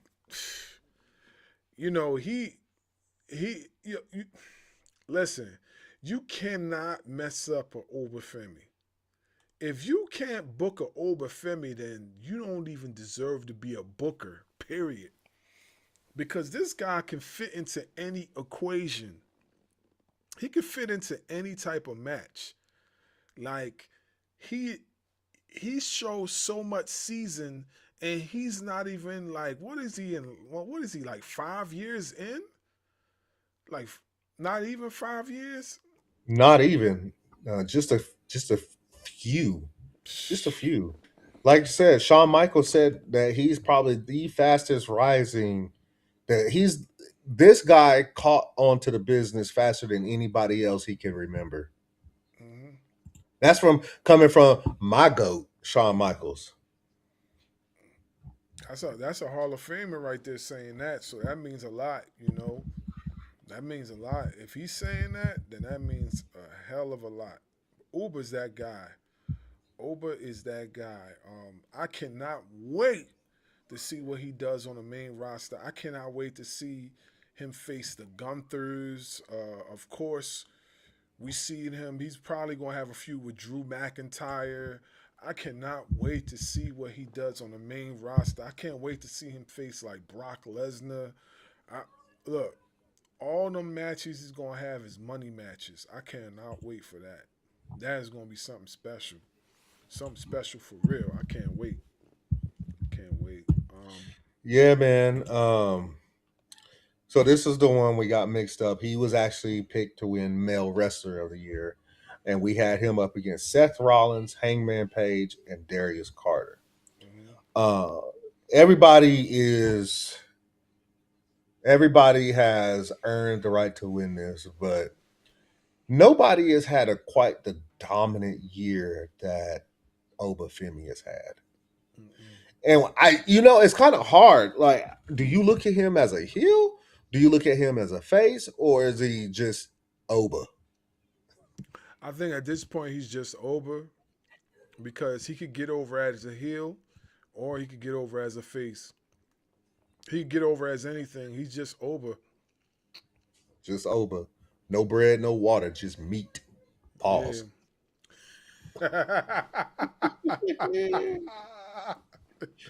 Uh, hey, I am hey, the mountain you cannot climb. yeah, yeah. Like his promos are phenomenal. Like the character alone, like they Obafemi reminds me so much of Monty Brown, the alpha male. He reminds me so much of Monty Brown. Like that's another guy that should have been a heavyweight champion in WWE. He should have been a heavyweight champion in TNA. Like yeah, he reminds me so much of that guy for sure. Like he's definitely the dude to look out for sure. I mean, homie said it is very symbolic that John Cena's end is my beginning. Cody, your time is up. My time is now. Hmm. Holy crap. I mean, come on. Yeah. And does he write his own promos? Like, cause I his don't his know. his promos are pretty seasoned to be I that. am the ruler, the destroyer, the bringer of war. Mhm. Like his I promos are mean, pretty. don't get me wrong. Seth Rollins, I think, deserves it. Hangman Page, after getting the title back at All In, Uh huh. deserves it. Darius Carter, we've already talked at nauseum about Darius Carter. You could probably also throw in a CM Punk. You could probably throw in John Moxley. John Moxley had a good year, although I've said it once. I said it. I'm gonna say it again. I dislike the Death Riders angle, but I like John Moxley. I think Moxley has earned it, but nobody has been as dominant in the ring as Obafemi. Nobody has come. I'm like, who says that? I am the ruler, the destroyer, the bringer of war. I am inevitable. The mountain you cannot climb. Like, bro. The dude Like, is Thanos. He's Thanos. right, right. I'd be sitting there like, Yo, damn, can yo, Obafemi's Thanos, Dark Side, Incredible Hulk when he goes World Breaker Hulk, like that's Obafemi, all in one. You know what I'm saying? I? That's who Obafemi is. I mean, what more can I say about Obafemi? The only thing we can hope and wish for as men of color is that when he inevitably gets called up to the main roster, that Triple H does not fuck this up. Mhm. There's so like I've even read articles where people have called when Brock Lesnar is ready to retire, they want it to be Oba to do it. I've been reading that kind of stuff. That's what people think of Oba Femi. Like when these guys are retiring, don't let Gunther do it anymore. Now we're gonna let Oba Femi do it. Imagine, just think about the banger of a match that Oba Femi could have with Gunther. Yeah. Roman Reigns, CM Punk, Seth Rollins, Braun Breaker, Bronson Reed. Like, Yeah. there's so many. Triple H, please, for the love of all that is mighty, do not treat him like you did Carmelo Hayes. Congrats to Carmelo Hayes for winning the United States Championship finally, but do not treat him. This guy is a totally different monster than what you're getting in Carmelo Hayes. Mhm. Totally different. Treat him as such. Well, if you talk about Carmelo Hayes, they already they dropped the ball on him. I mean, they're trying to pick up the pieces and the scraps that are left and trying to do something with it. Hopefully, they give him a decent run with the U.S. Championship and push him, moving forward because he's a future WWE champion in his own right. Like we seen what he could do in NXT. We know he's that good. So let's see what happens. Booker of the Year. Hmm. Who pushed him in NXT like that to be like this unstoppable force? Shawn Michaels did that with Carmelo Hayes. And then he Yeah. turned around and did it with Trick Williams. And then he turned around and did it again with Oba Femi. Like Shawn Michaels understands what he's seeing. Like he Yeah. did it with Ilya Dragunov too before Dragunov got called up. Like he knows what to do with these guys and girls to make them stars. And then they get caught up and then Dragunov, no fault of his own because he got injured. But everybody's question is why couldn't Carmelo Hayes get the same push on SmackDown that Braun Breaker was getting on Raw when Carmelo Hayes, in my opinion, is the better wrestler. Mhm. He has more moves than just spear, Mhm. right? Doing the Frankensteiner. Mhm. Carmelo Hayes has a lot more to offer than just that stuff and tweaking at the neck like he's asking for some more rugs to do. You know what I mean? So, but anyway, all I'm saying is that when Obafemi gets called up to the main roster, whether if it's Raw or SmackDown, he cannot be treated like they originally treated Carmelo Hayes. This dude has to be treated like the monster that he is. And if they were confident enough in him to put him up against Cody Rhodes on Saturday night's main event and also dominate Cody Rhodes at Saturday night's main event and also allow Drew McIntyre to get involved and get choke slam. Not just choke slam, Obafemi shoved his ass straight to the ground and then choke slammed him. So they got trust in him to be able to perform at the main roster and to be pushed like a dominant force. Because if they were not going to push him as a dominant force, why the fuck would they allow him to dominate Cody Rhodes the way he did? Yeah. True. Yeah. So True. I agree. I agree. Like, yeah. Yeah. Obafemi, like, well deserved. Can't wait to see what happens on the main roster. Hopefully they book him right. absolutely. Let's move on. Consistency all year long. The Ring Ropes and Turnbuckle Female Wrestler of the Year goes to Io Sky.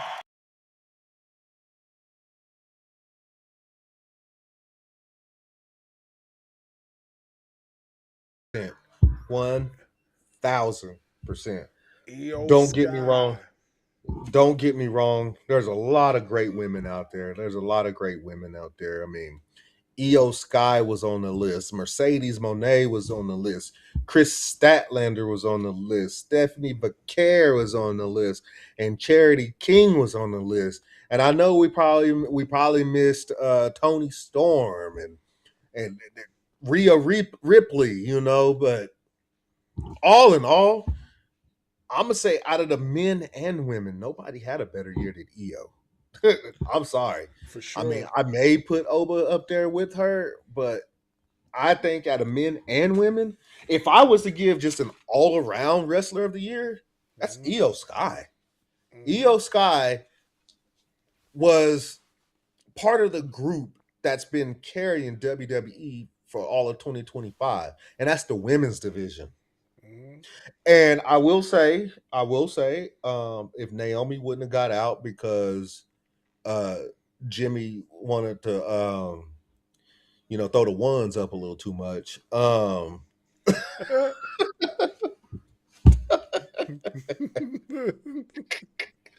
He was throwing up the ones, but just not with his finger. You know what I'm saying? You know what I'm saying?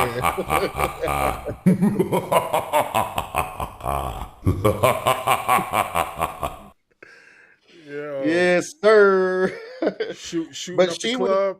He's shooting up the yeah.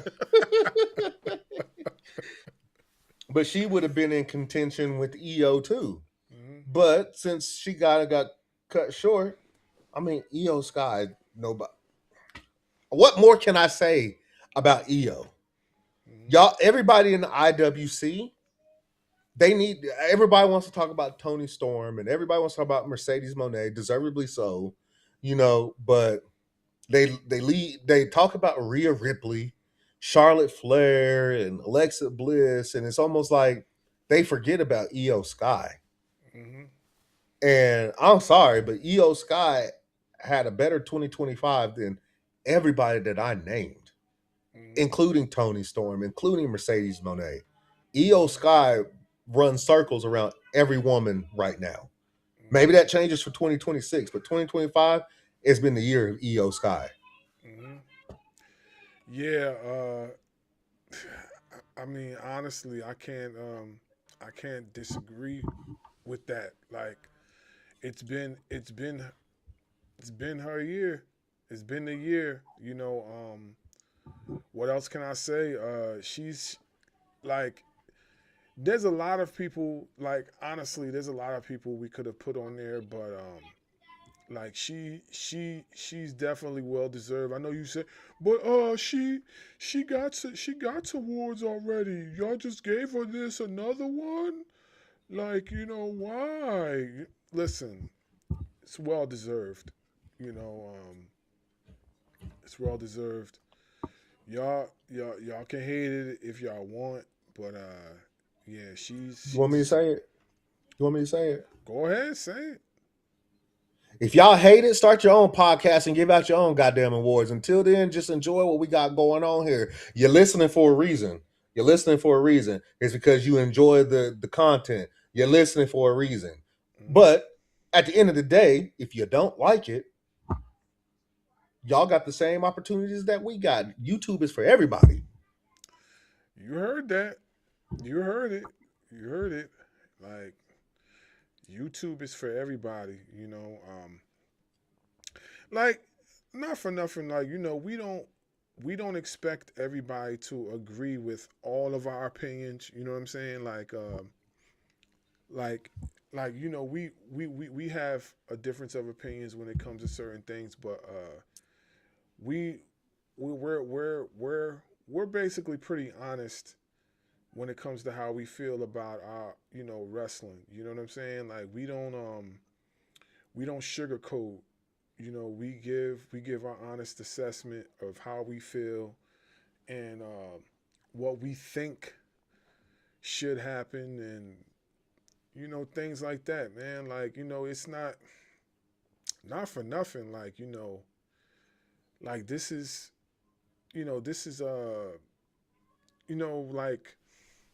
like we said, wrestling is wrestling. What they say again about professional wrestling? Subjective. It's subjective.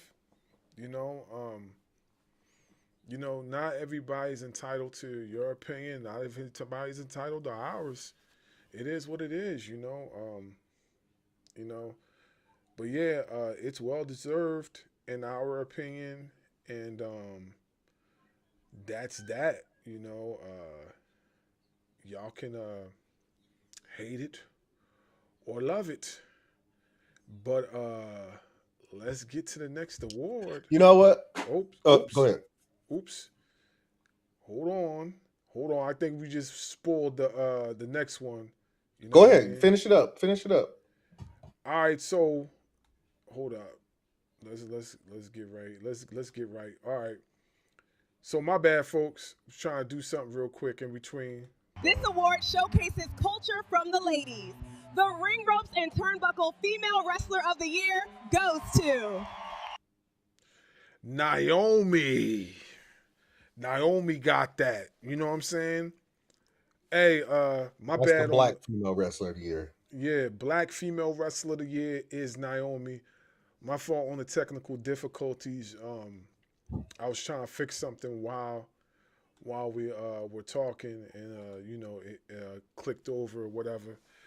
You gotta understand, we man all facets as far as the podcast. You know what I'm saying? We gotta handle everything. So until we get a tech guy or girl to be handling the other side while we focus on the content, we gotta do all that ourselves. So, but yeah, the black female wrestler of the year, of course, is Naomi, and it's well deserved. Miss Caution was on a rampage, and I know what y'all gonna say. Oh, but she got pregnant. How did she get that? Listen, if you look at the women's roster right now in WWE, even though the women's roster is flourishing, there is a small void within there, and that void is Naomi. If Naomi was there, we probably wouldn't get what we got from Io Sky. We probably wouldn't get what we got from Stephanie Vancour. We probably wouldn't get a lot of things because Naomi would have been holding it down. You know what I'm saying? And I'm not saying, oh yeah, Naomi made these wrestlers. No, she didn't. I'm just saying that you could see how much she's missed in certain categories. Like, you know what I mean? If Naomi was there, we wouldn't get Jade as a champion just yet. You know, we wouldn't get Jade as a champion. I'm just being for real. Naomi would still hold the belt. She'll probably hold it for a very long time too. But yeah, it's well deserved for her. You know, when she comes back, I'm wondering if she's gonna come back as a heel or is she gonna come back as a face. That's what I'm wondering. What's your thoughts, bro? First off, I think what Triple H and WWE is trying to do with Jade Cargill is trying to fill that void left by Naomi, and to me, it's just not working. Um, is she dominant? Yeah, but I mean, Naomi also had the charisma and everything to go along with that caution, that evil laugh that she had. Even her ring gear, matched what she was doing. You know what I'm saying? So I I think they're doing a disservice to Jade Cargill by having her try to replace that, because that's what it feels like. They're having her try to replace Naomi, and I don't like that. Like, let Jade be who Jade is. I mean, what worked for Jade in AEW should be working for Jade in WWE, and I think that I'm going off on a tangent about Jade Cargill. This is about Naomi, but one thing I wanted to say before I get into Naomi is: do we always agree? Absolutely not. Before we came on this show last night, we spent about an hour and a half on the phone, going over these awards. Who I would pick to win wasn't who he picked to win. And then we came to an agreement on based on what each other was saying. And that's how so we don't always agree. We're agreeing now because we're on the show and we spent an hour and a half talking about this stuff. Yeah. So a lot of work goes in behind the scenes about this stuff. So it looks like just because it looks like we agree on camera doesn't mean that we agree off camera because we had to come to an agreement on these awards also. Yeah, for sure. Just want to throw that out there. But Naomi, like everybody in the culture was so freaking happy that she won. Like, because everything that was being said was like, man, Triple H better not mess this up. He better not mess this up, especially after she won. She better win Money in the Bank. She won Money in the Bank. Oh, they better not mess up her cash in. They better not mess up her cash in. They didn't mess up her cash in. They actually let her cash it in, and they didn't make her lose it on her first title defense. She didn't lose it. Mm-hmm. She held it. The only reason why she let go of it was because Jimmy Uso was throwing up the ones. And that's it. If it wasn't for Jimmy, shooting his shot, get what I'm saying?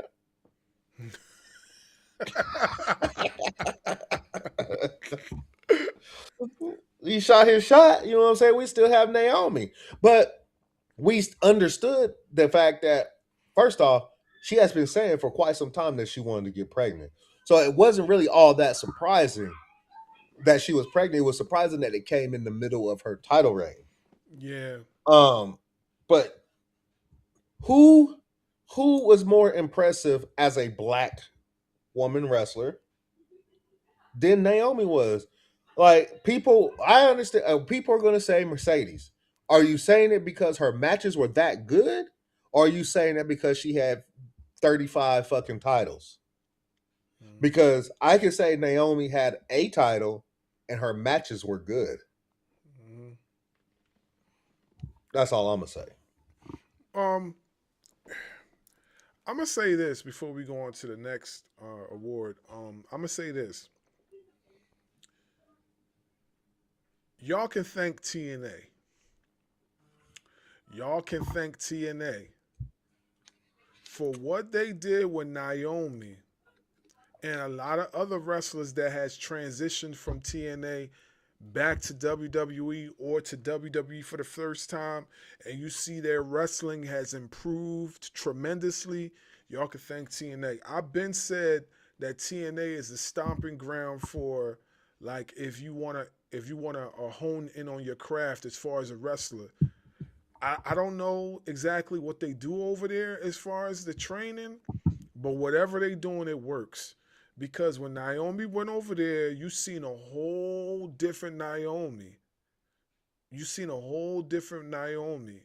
She was putting on bangers after bangers after bangers. And not for nothing, her title run as far as TNA Women's Champion was long, lengthy. Like she held that title for a good minute. And I was like, wow. You know what I'm saying? I don't know what they do over in TNA, but they do. They're doing it well, you know. And I know what y'all saying. Oh, that doesn't count because TNA and WWE is on it. Listen, from what I know and from what I heard, like TNA's relationship with WWE is about to end sooner or later because now they got the deal over at A&E. And they about to be showing their content over at A&E. Which, if y'all saying A&E, that's not a wrestling channel. I'm gonna correct you. A&E has shown wrestling in the past. Now, hold on. Don't even explain that because A&E shows WWE shows LFG. Yeah, but what I'm saying is that a lot of people don't know that, so that's why they will probably say that A&E has become well versed, just like the Sci-Fi Channel has become well versed and was showing wrestling in the past. So a lot of places where you thought you would never see wrestling, you're going to start seeing wrestling because it's a hot commodity as far as a cash cow. They want sports on their channels. You know what I'm saying? So yeah, yeah, that's what I heard. TNA going in their relationship sooner or later. So but what they did with Naomi, well deserved.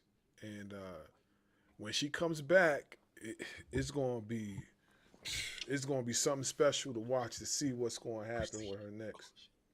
Proceed with caution. Proceed with caution for sure.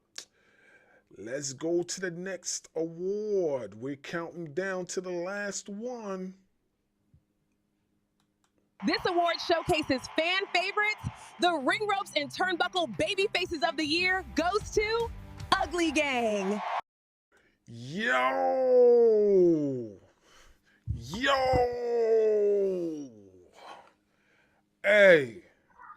Hey, listen.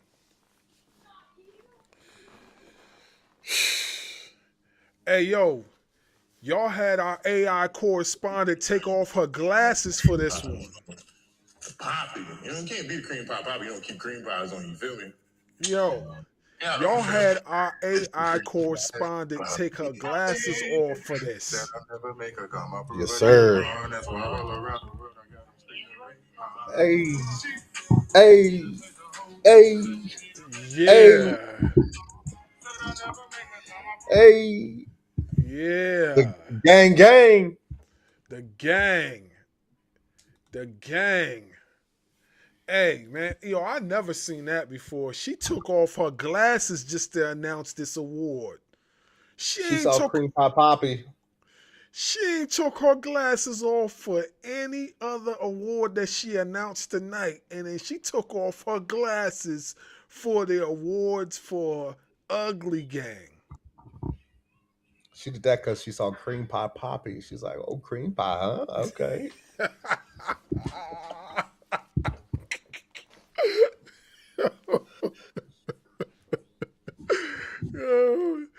Yeah, she definitely was thinking about cream pies. You know what I mean?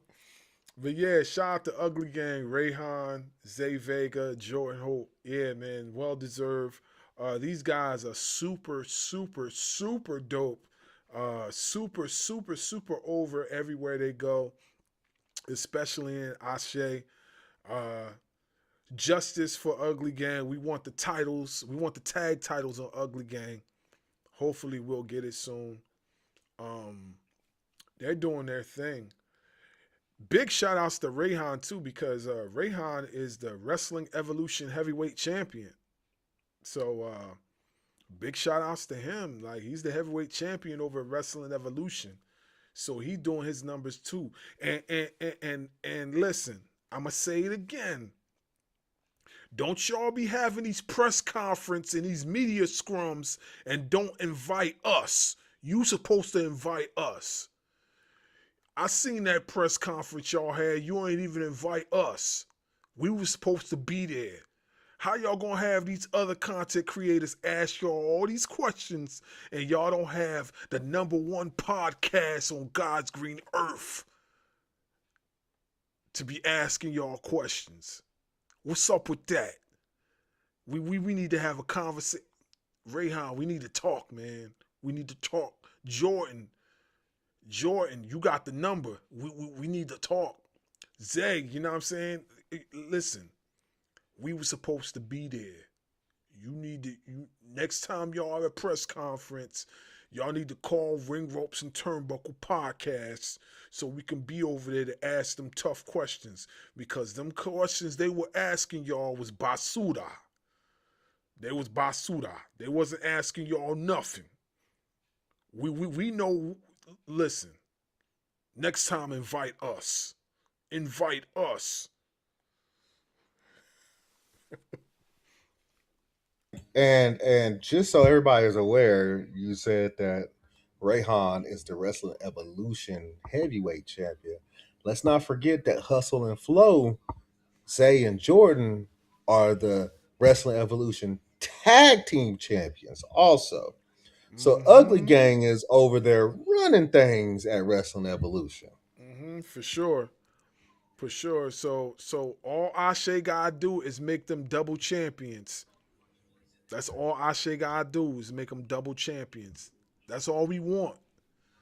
Double champions for Ugly Gang. Double champions. However y'all want to do it, just go ahead and do it. Mr. Lockhart, go ahead and do it. You know what I'm saying? Y'all done already screwed up boys over, you know what I'm saying? Like, let's go. They Yeah, earned this. Let's go. yeah, We for don't sure. even know who who this new tag team is. We don't even know who they is. Yo, I already said what said. I don't even know who they are. Like, Bro, we don't even know who they is, but we know who yeah, Gang Gang is. yeah, Why you know. Caprice Coleman's son messes shit up. Hey yo, Rayhan was talking to him Hey, he like was he's hot. yeah. Rayhan was talking to him like he was a foster child. He's like, I asked you to get in the ring. Who told you to get up in here? I told you. He's like, I told you. He's talking. It's Hey, Rayhan was not having it. like, I told you. What were you doing? What were you thinking, man?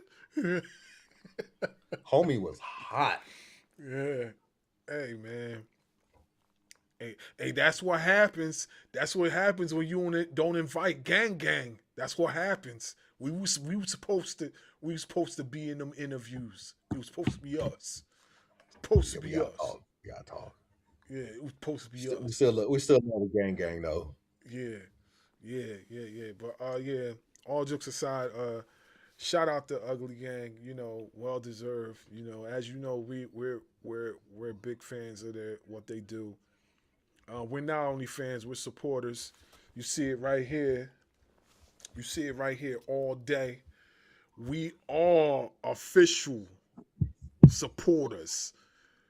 We are official. You see that right there? That's the My dumb emblem. ass didn't realize there were stickers in the bag, and I thought it was just a T-shirt. And my dumb ass threw the damn bag away, forgetting there were stickers in there. So that's on me.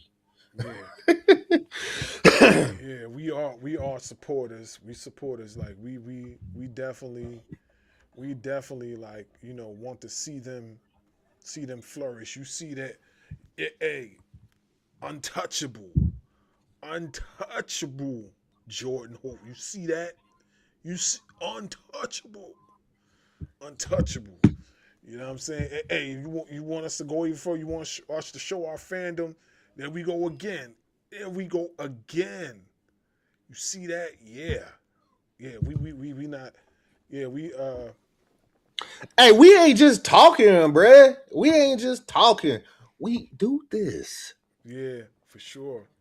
We For got sure. wrestlers reaching out to us, bro. Let's go. Psycho Boy, he reached out to us because he see what we doing. What's up? Yeah. And Yeah. hey, shout out to Psycho Boy. Appreciate you, Psycho Boy. Yeah. Like I said before, it's a humbling experience to people to reach out and tell us what we're doing. That's great, and how we came such a long way, and hopefully we could continue to evolve and just move up. You Hey, know what I'm saying? Like hey, don't forget, Angelina Love said hi to me. ah, yeah. Mm-hmm. Yeah, Indeed. yeah. Hey man, shout out to them for real. That was a dope show. We got more clips from that episode coming soon too. We Make sure you post that one. boy, yeah, sure, yes, I definitely will. Yeah, yo, you see, hey man, this guy cheesing, boy. I tell you. But yeah, it's a humbling experience to see that. Hopefully, we can continue to move up the ladder when it comes to this podcast and really elevate. The goal is monetization, people. I've been saying it time after time again. I'm gonna say it again. We need your help. Without your help, that ain't possible. We need monetization. We know you guys are watching. We see that you guys are watching. We watch the analytics. We see what's going on. We see the subscribers. But the one element that we missing is monetization. In order for us to get monetizations, we need 1,000 subs on YouTube. 1,000 subs on YouTube to start that. You know what I'm saying? And we need y'all help to make that happen. So subscribe to our channel. Follow us on all the social media platforms. The link is in our description. Like, help the brothers out. We representing y'all. You know what I'm saying? We're non-biased, so we don't we call it like we see it. If it's our favorite promotion or not, we call it like we see it. And yeah, just help us out. Like, help us reach that goal. Help us reach that goal. Any closing remarks, bro? We still got one more. Was that the last one? That was the last one. I thought we had the other one for me. What was the? Oh, you might be right. Yeah. Hold on. What was the? What was the? You had the. What did you have? It's a.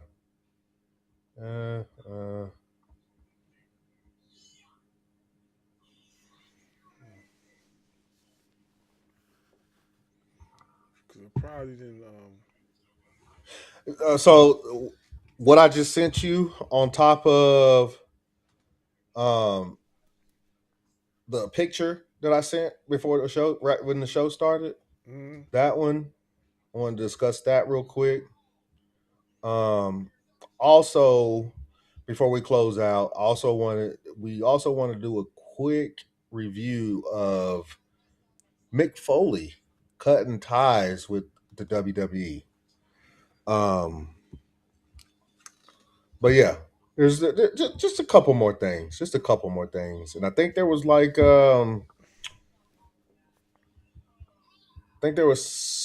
something else that might be popping up. I can't remember.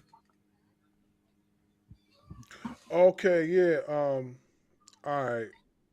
So let me.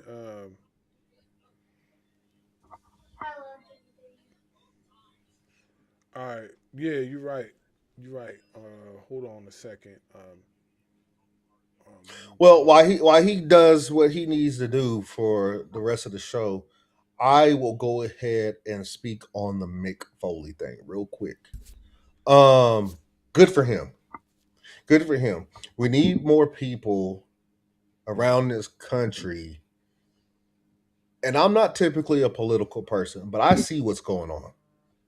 I cannot turn a blind eye to what's going on. I am not a Trump fan. I am not a Democrat nor a Republican.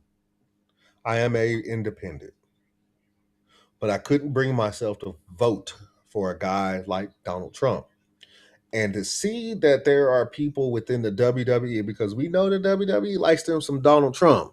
We done seen Triple H and Stephanie McMahon and Linda McMahon and Vince McMahon all in the corner of Donald Trump. And it's good to see guys like Mick Foley be like, you know what? I can no longer do this. I will cut my ties with WWE because they don't align with what I align with. And truth be told, it shouldn't be hard for people to cut ties over something like that because there's nothing moral about the guy that's in office right now. 34 count felon has openly admitted to grabbing women by the you know what. And we recently just found out, which we all kind of knew anyway. We recently just found out that he is in those Epstein files, along with Bill Clinton and a bunch of other people. But the guy that said that it was all fake news, guess who's in there? Donald Trump. So why does a company like that want to be associated with him? So I commend Mick Foley for standing up and doing something right like that. I also understand where Kevin Nash is coming from.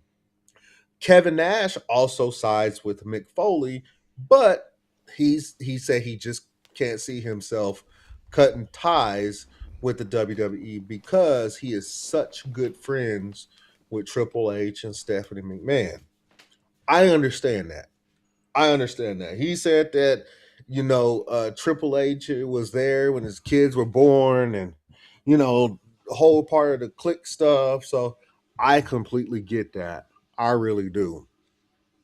I also understand Triple H. Believe it or not, I understand because a lot of people these days are aligning themselves with him because they figured if they align with him, they come out on the right side of history. When in reality, they're not. But I get it. You're a $1 billion company. Of course, you're going to go with the businessman, right? But the businessman is a failed businessman. All in all, I'm with Mick Foley on this. If I was associated with the WWE in any kind of way, which we are not, we just speak our truth and how we feel about the company, along with AEW, TNA, Ashe, and so on and so forth.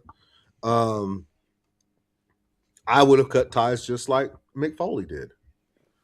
So I agree with Mick Foley. I tip my hat to him for making that call. I know it was a tough decision. I know he's been tied with the WWE for as long as I can remember. And for him to cut ties over political beliefs like that, that's a tip of the hat move. For sure. I don't like politics. I'm not going to speak much on it. Like, he already knows my standing in it.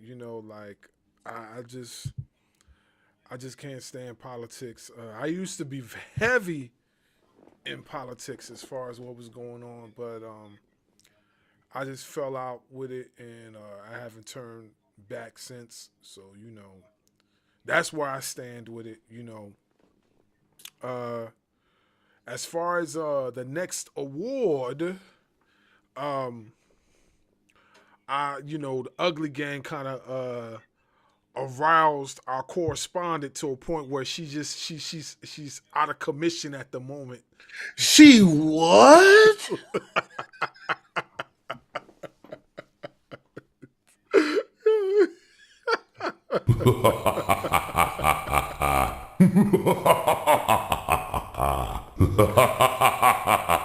I told you she took off the glasses. It was a wrap after that. We ain't seen her ever since. Dang, Cream Pie Poppy did that? Dang. Yeah. It's all jokes, people. Don't get offended. Like, just chill, relax. I know some of y'all it's all jokes. Just relax. You know what I'm saying? Like, the correspondent ain't even real, okay? Just calm down, relax. You know what I mean? Don't go report our channel and all this other stuff. We just joking, okay? Calm down. Get your panties out of a bunch. Yeah, So the next award, obviously, is Heel of the Year, which is, we're gonna pull it up right now. Heel of the Year. Wait a minute. Hold up. Ego. Yeah, he gets the Heel of the Year award. The Heel of the Year award. Round of applause. Yeah, I know we didn't have the correspondent. I guess Cream Pie Poppy took her out on a date. So, guys, she done got all hot and heavy and stuff. So, but yeah, man. So that was my Heel of the Year. If y'all been paying attention, y'all know how I feel about Ethan Page. Mm-hmm. I know earlier we were talking big ups about Darius Carter. So who I had in the list was Ethan Page, Darius Carter, the Young Bucks. I know they recently turned face with Kenny Omega, but for the latter part of the year, they were heels. I had John Moxley and I had none other than Gunther. Now, it'd have been real easy for me to choose Gunther, especially lately. He's been showing his ass since retiring John Cena and making him tap. But I mean, Him breaking Javon Evans' jaw. Javon Evans gets his jaw wire shut. We get it, people. It's fake. We get it. But as part of the storyline, comes back, tries to jump Ethan Page. As he's doing it, Ethan Page is right, right in the jaw. He's bleeding out of the mouth. Broke the man's jaw. And then just everything else that he's doing it in AAA. Dr. Wagner, he was being diabolical with Dr. Wagner. And now he has Chelsea Green with him. Like, Chelsea Green alone is funny, right? And then you add Ethan Page. To me, it's just the heel of the year. And y'all, you want to talk about fumbling? This is one that I will say Tony Khan fumbled. Because you see the work that he's doing now. Why couldn't he have done that in AEW? Maybe Barnes is right. Because earlier he did say that maybe Tony Khan just didn't know what to do with them. But Shawn Michaels figured it out real quick. So if Shawn Michaels can figure it out, why couldn't Tony Khan figure it out? To me, this is the definition of a fumble. Not every signing that goes from WWE to AEW or AEW to WWE is a fumble, but I think this one is a fumble because he has been phenomenal since being in NXT. And I told my boy this earlier, last night when we were discussing all these awards, that when he told me that Ethan Page was going to win his Bars Award, that I thought Ethan Page would have been perfect for the Vision because he fits the kind of heel that they need. Like, you got Bronson Reed, who's like he's the muscle, and you got Braun Breaker, who is just like your running a mill kind of heel. He's gonna go after the bell. He's gonna spear you after the bell rings, and like you did CM Punk. But Ethan Page is a mouthpiece. Number one, he can cut a promo with the best of them. He's proven that at NXT. And he's got the heelish behavior to go along with it. Not the I'm going to spear you after the bell after the match is over. No, the heelish behavior, like, I already broke your jaw and I'm gonna re-break it again. That's the kind of heelish behavior I'm talking about. Somebody who came in second for his Diabolical Award was Ethan Page because he is diabolical. He really is. So I love a good heel. And I think, yes, Gunther was a good heel, is a damn good heel. John Moxley has also been a damn good heel. But I don't think either one of them is better than Ethan Page. So Ethan Page is my heel of the year. You heard it. You heard it, man. Ethan Page walks away with 2 awards. 2 awards this evening. He walks away with 2 awards. Yeah, man. He's nothing to play with. I'm anxious to see what's going to happen with him on the main roster when that does happen. But right now, he's on cloud 9. He's doing his numbers. I only see nothing but elevation for him and, moving forward. So, any closing remarks? So I don't know if he's going to show the image or not, but last month, I believe it's earlier this month, we reached 250 streams and downloads on Spotify. Yes, that's correct. And for that, I want to say thank you to everybody who's streaming and downloading our stuff. It is much appreciated. We're going to have plenty more to come. I checked it right before our show started. There it is. There it is. 250 streams and downloads as of December 11th. Well, I checked it today, and as of December 27th, we are at 275 streams and downloads. So, I mean, we're gonna keep pumping out the content. Pause. We're gonna keep showing the content. We're gonna keep putting the content out there. You guys that keep consuming the content, you are the ones that we're doing it for. because that shows that you appreciate the work that we're putting in. This stuff ain't easy. Believe it or not, this stuff is not easy. Like, we literally, before this show even started, I think we were on the phone for what, 2.5 hours, just discussing the show and how we was gonna set all this up and what everything was gonna look like. Yeah, we still had some hiccups, but just like professional wrestling, this is a live show. This is not something that we're cutting in and out and producing on the side before we put it out there. No, this is live. So not everything is gonna run perfect. Yeah. So we're doing all this on our own, like my boy stated earlier. We're doing this all our own. And if y'all keep supporting us, and we're gonna keep doing it, like our goal is monetization. It'd be great to be monetized. So to everybody out there that's listening to this, that's gonna listen to, hey, pass us along to your friends, pass us along to your friends' friends, pass us along to mom, dad, sister, brother, whoever. Just get us out there. You know what I'm saying? Like, we love this shit. We love doing this shit. Yeah, you'll see that I'll post a video just of me talking, or he might post a video of just of him talking, but it's still on the Ring Ropes and Turnbuckle page. So you're gonna see it on our page on top of our personal pages.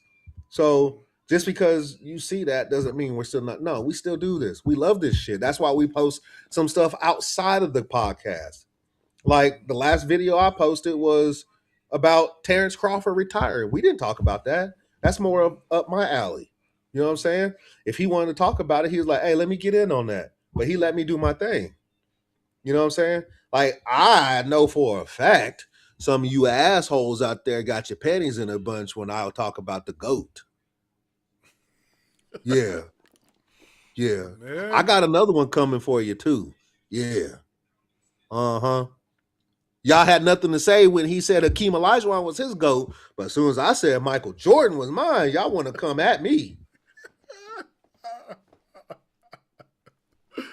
Hey, Okay. man, that's always the debate, Jordan, Kobe, and LeBron. That's always been the debate, Like I said, nobody really debates Olajuwon's run because like he just don't get put in that conversation because he's not boastful. I'm not saying the other players are, but they kind of put themselves in a space where they could be talked about on a consistent basis. Olajuwon didn't. He's too humble. You know what I'm saying? If he boasted just a little bit, he would have probably had the same conversation, as far as centers are concerned.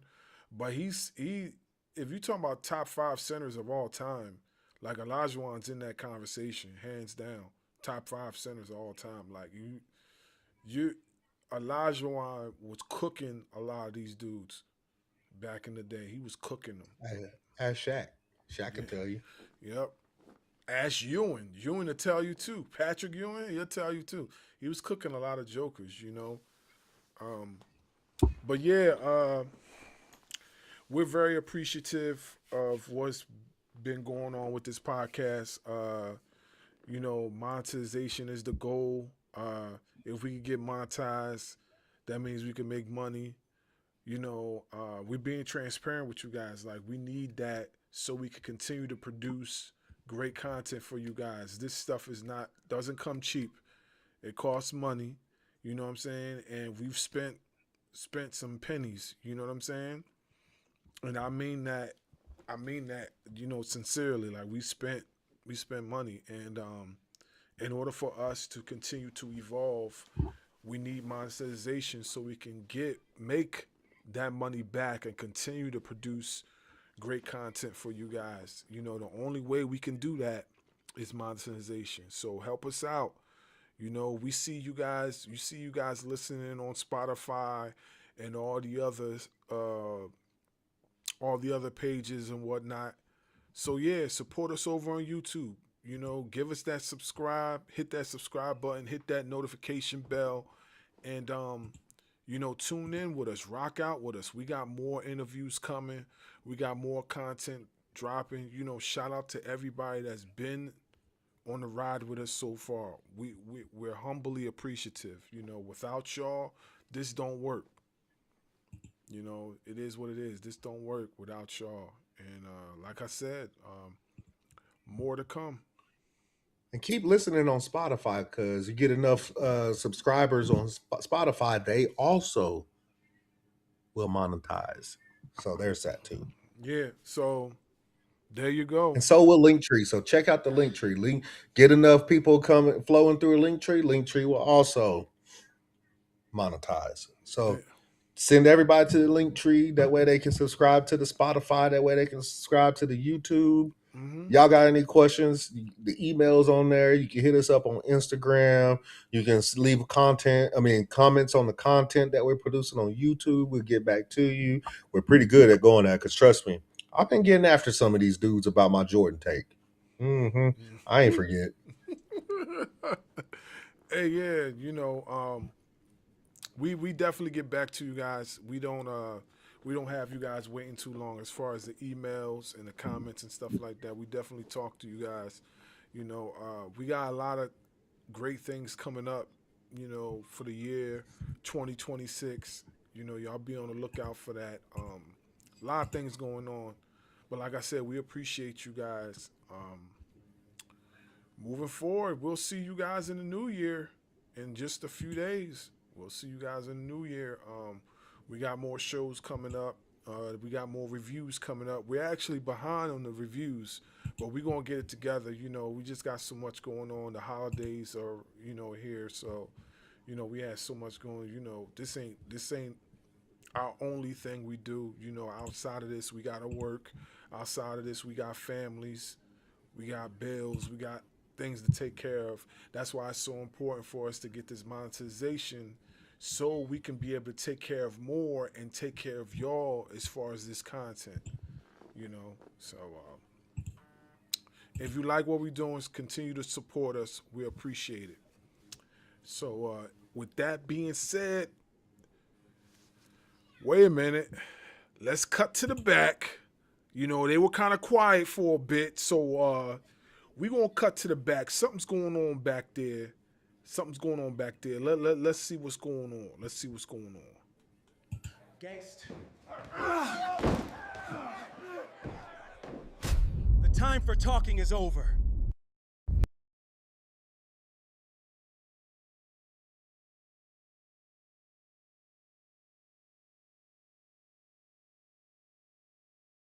Yeah, bro. He got me, bro. Yo, why ain't you tell bro, bruh? Man, you want a shot at the belt that bad, you go come and sneak me like that? Let's go. Me, you, for the Flawless Victory Championship. You heard it first. Trippy D versus Darkwing Dub for the Flawless Victory Championship. Let's run it. Let's run it. See, I didn't even know this occurred. You know what I'm saying? Everything that you seeing that's happened, it happened recently. I had no idea. I just kept getting interruptions from the back. And this is what happened. Pause, by the way. You know what I'm saying? Y'all don't even try it. Don't even try. Pause. Pause to infinity. Hey, they would have got your ass too if they was on the show. They would have got your ass.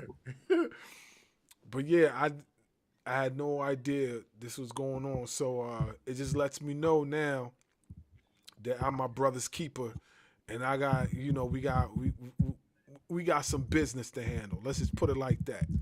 We got some business to handle. So anyway, I hope you guys enjoyed this show.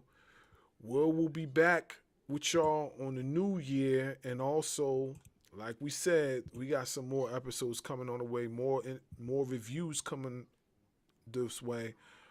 Y'all stay on the lookout for that, and we will see you guys again real soon. Happy New Year, happy holidays, all that good stuff. Deuces. Bring him out! This is the Ring Ropes and Turnbuckle Podcast, your home for real pro wrestling talk.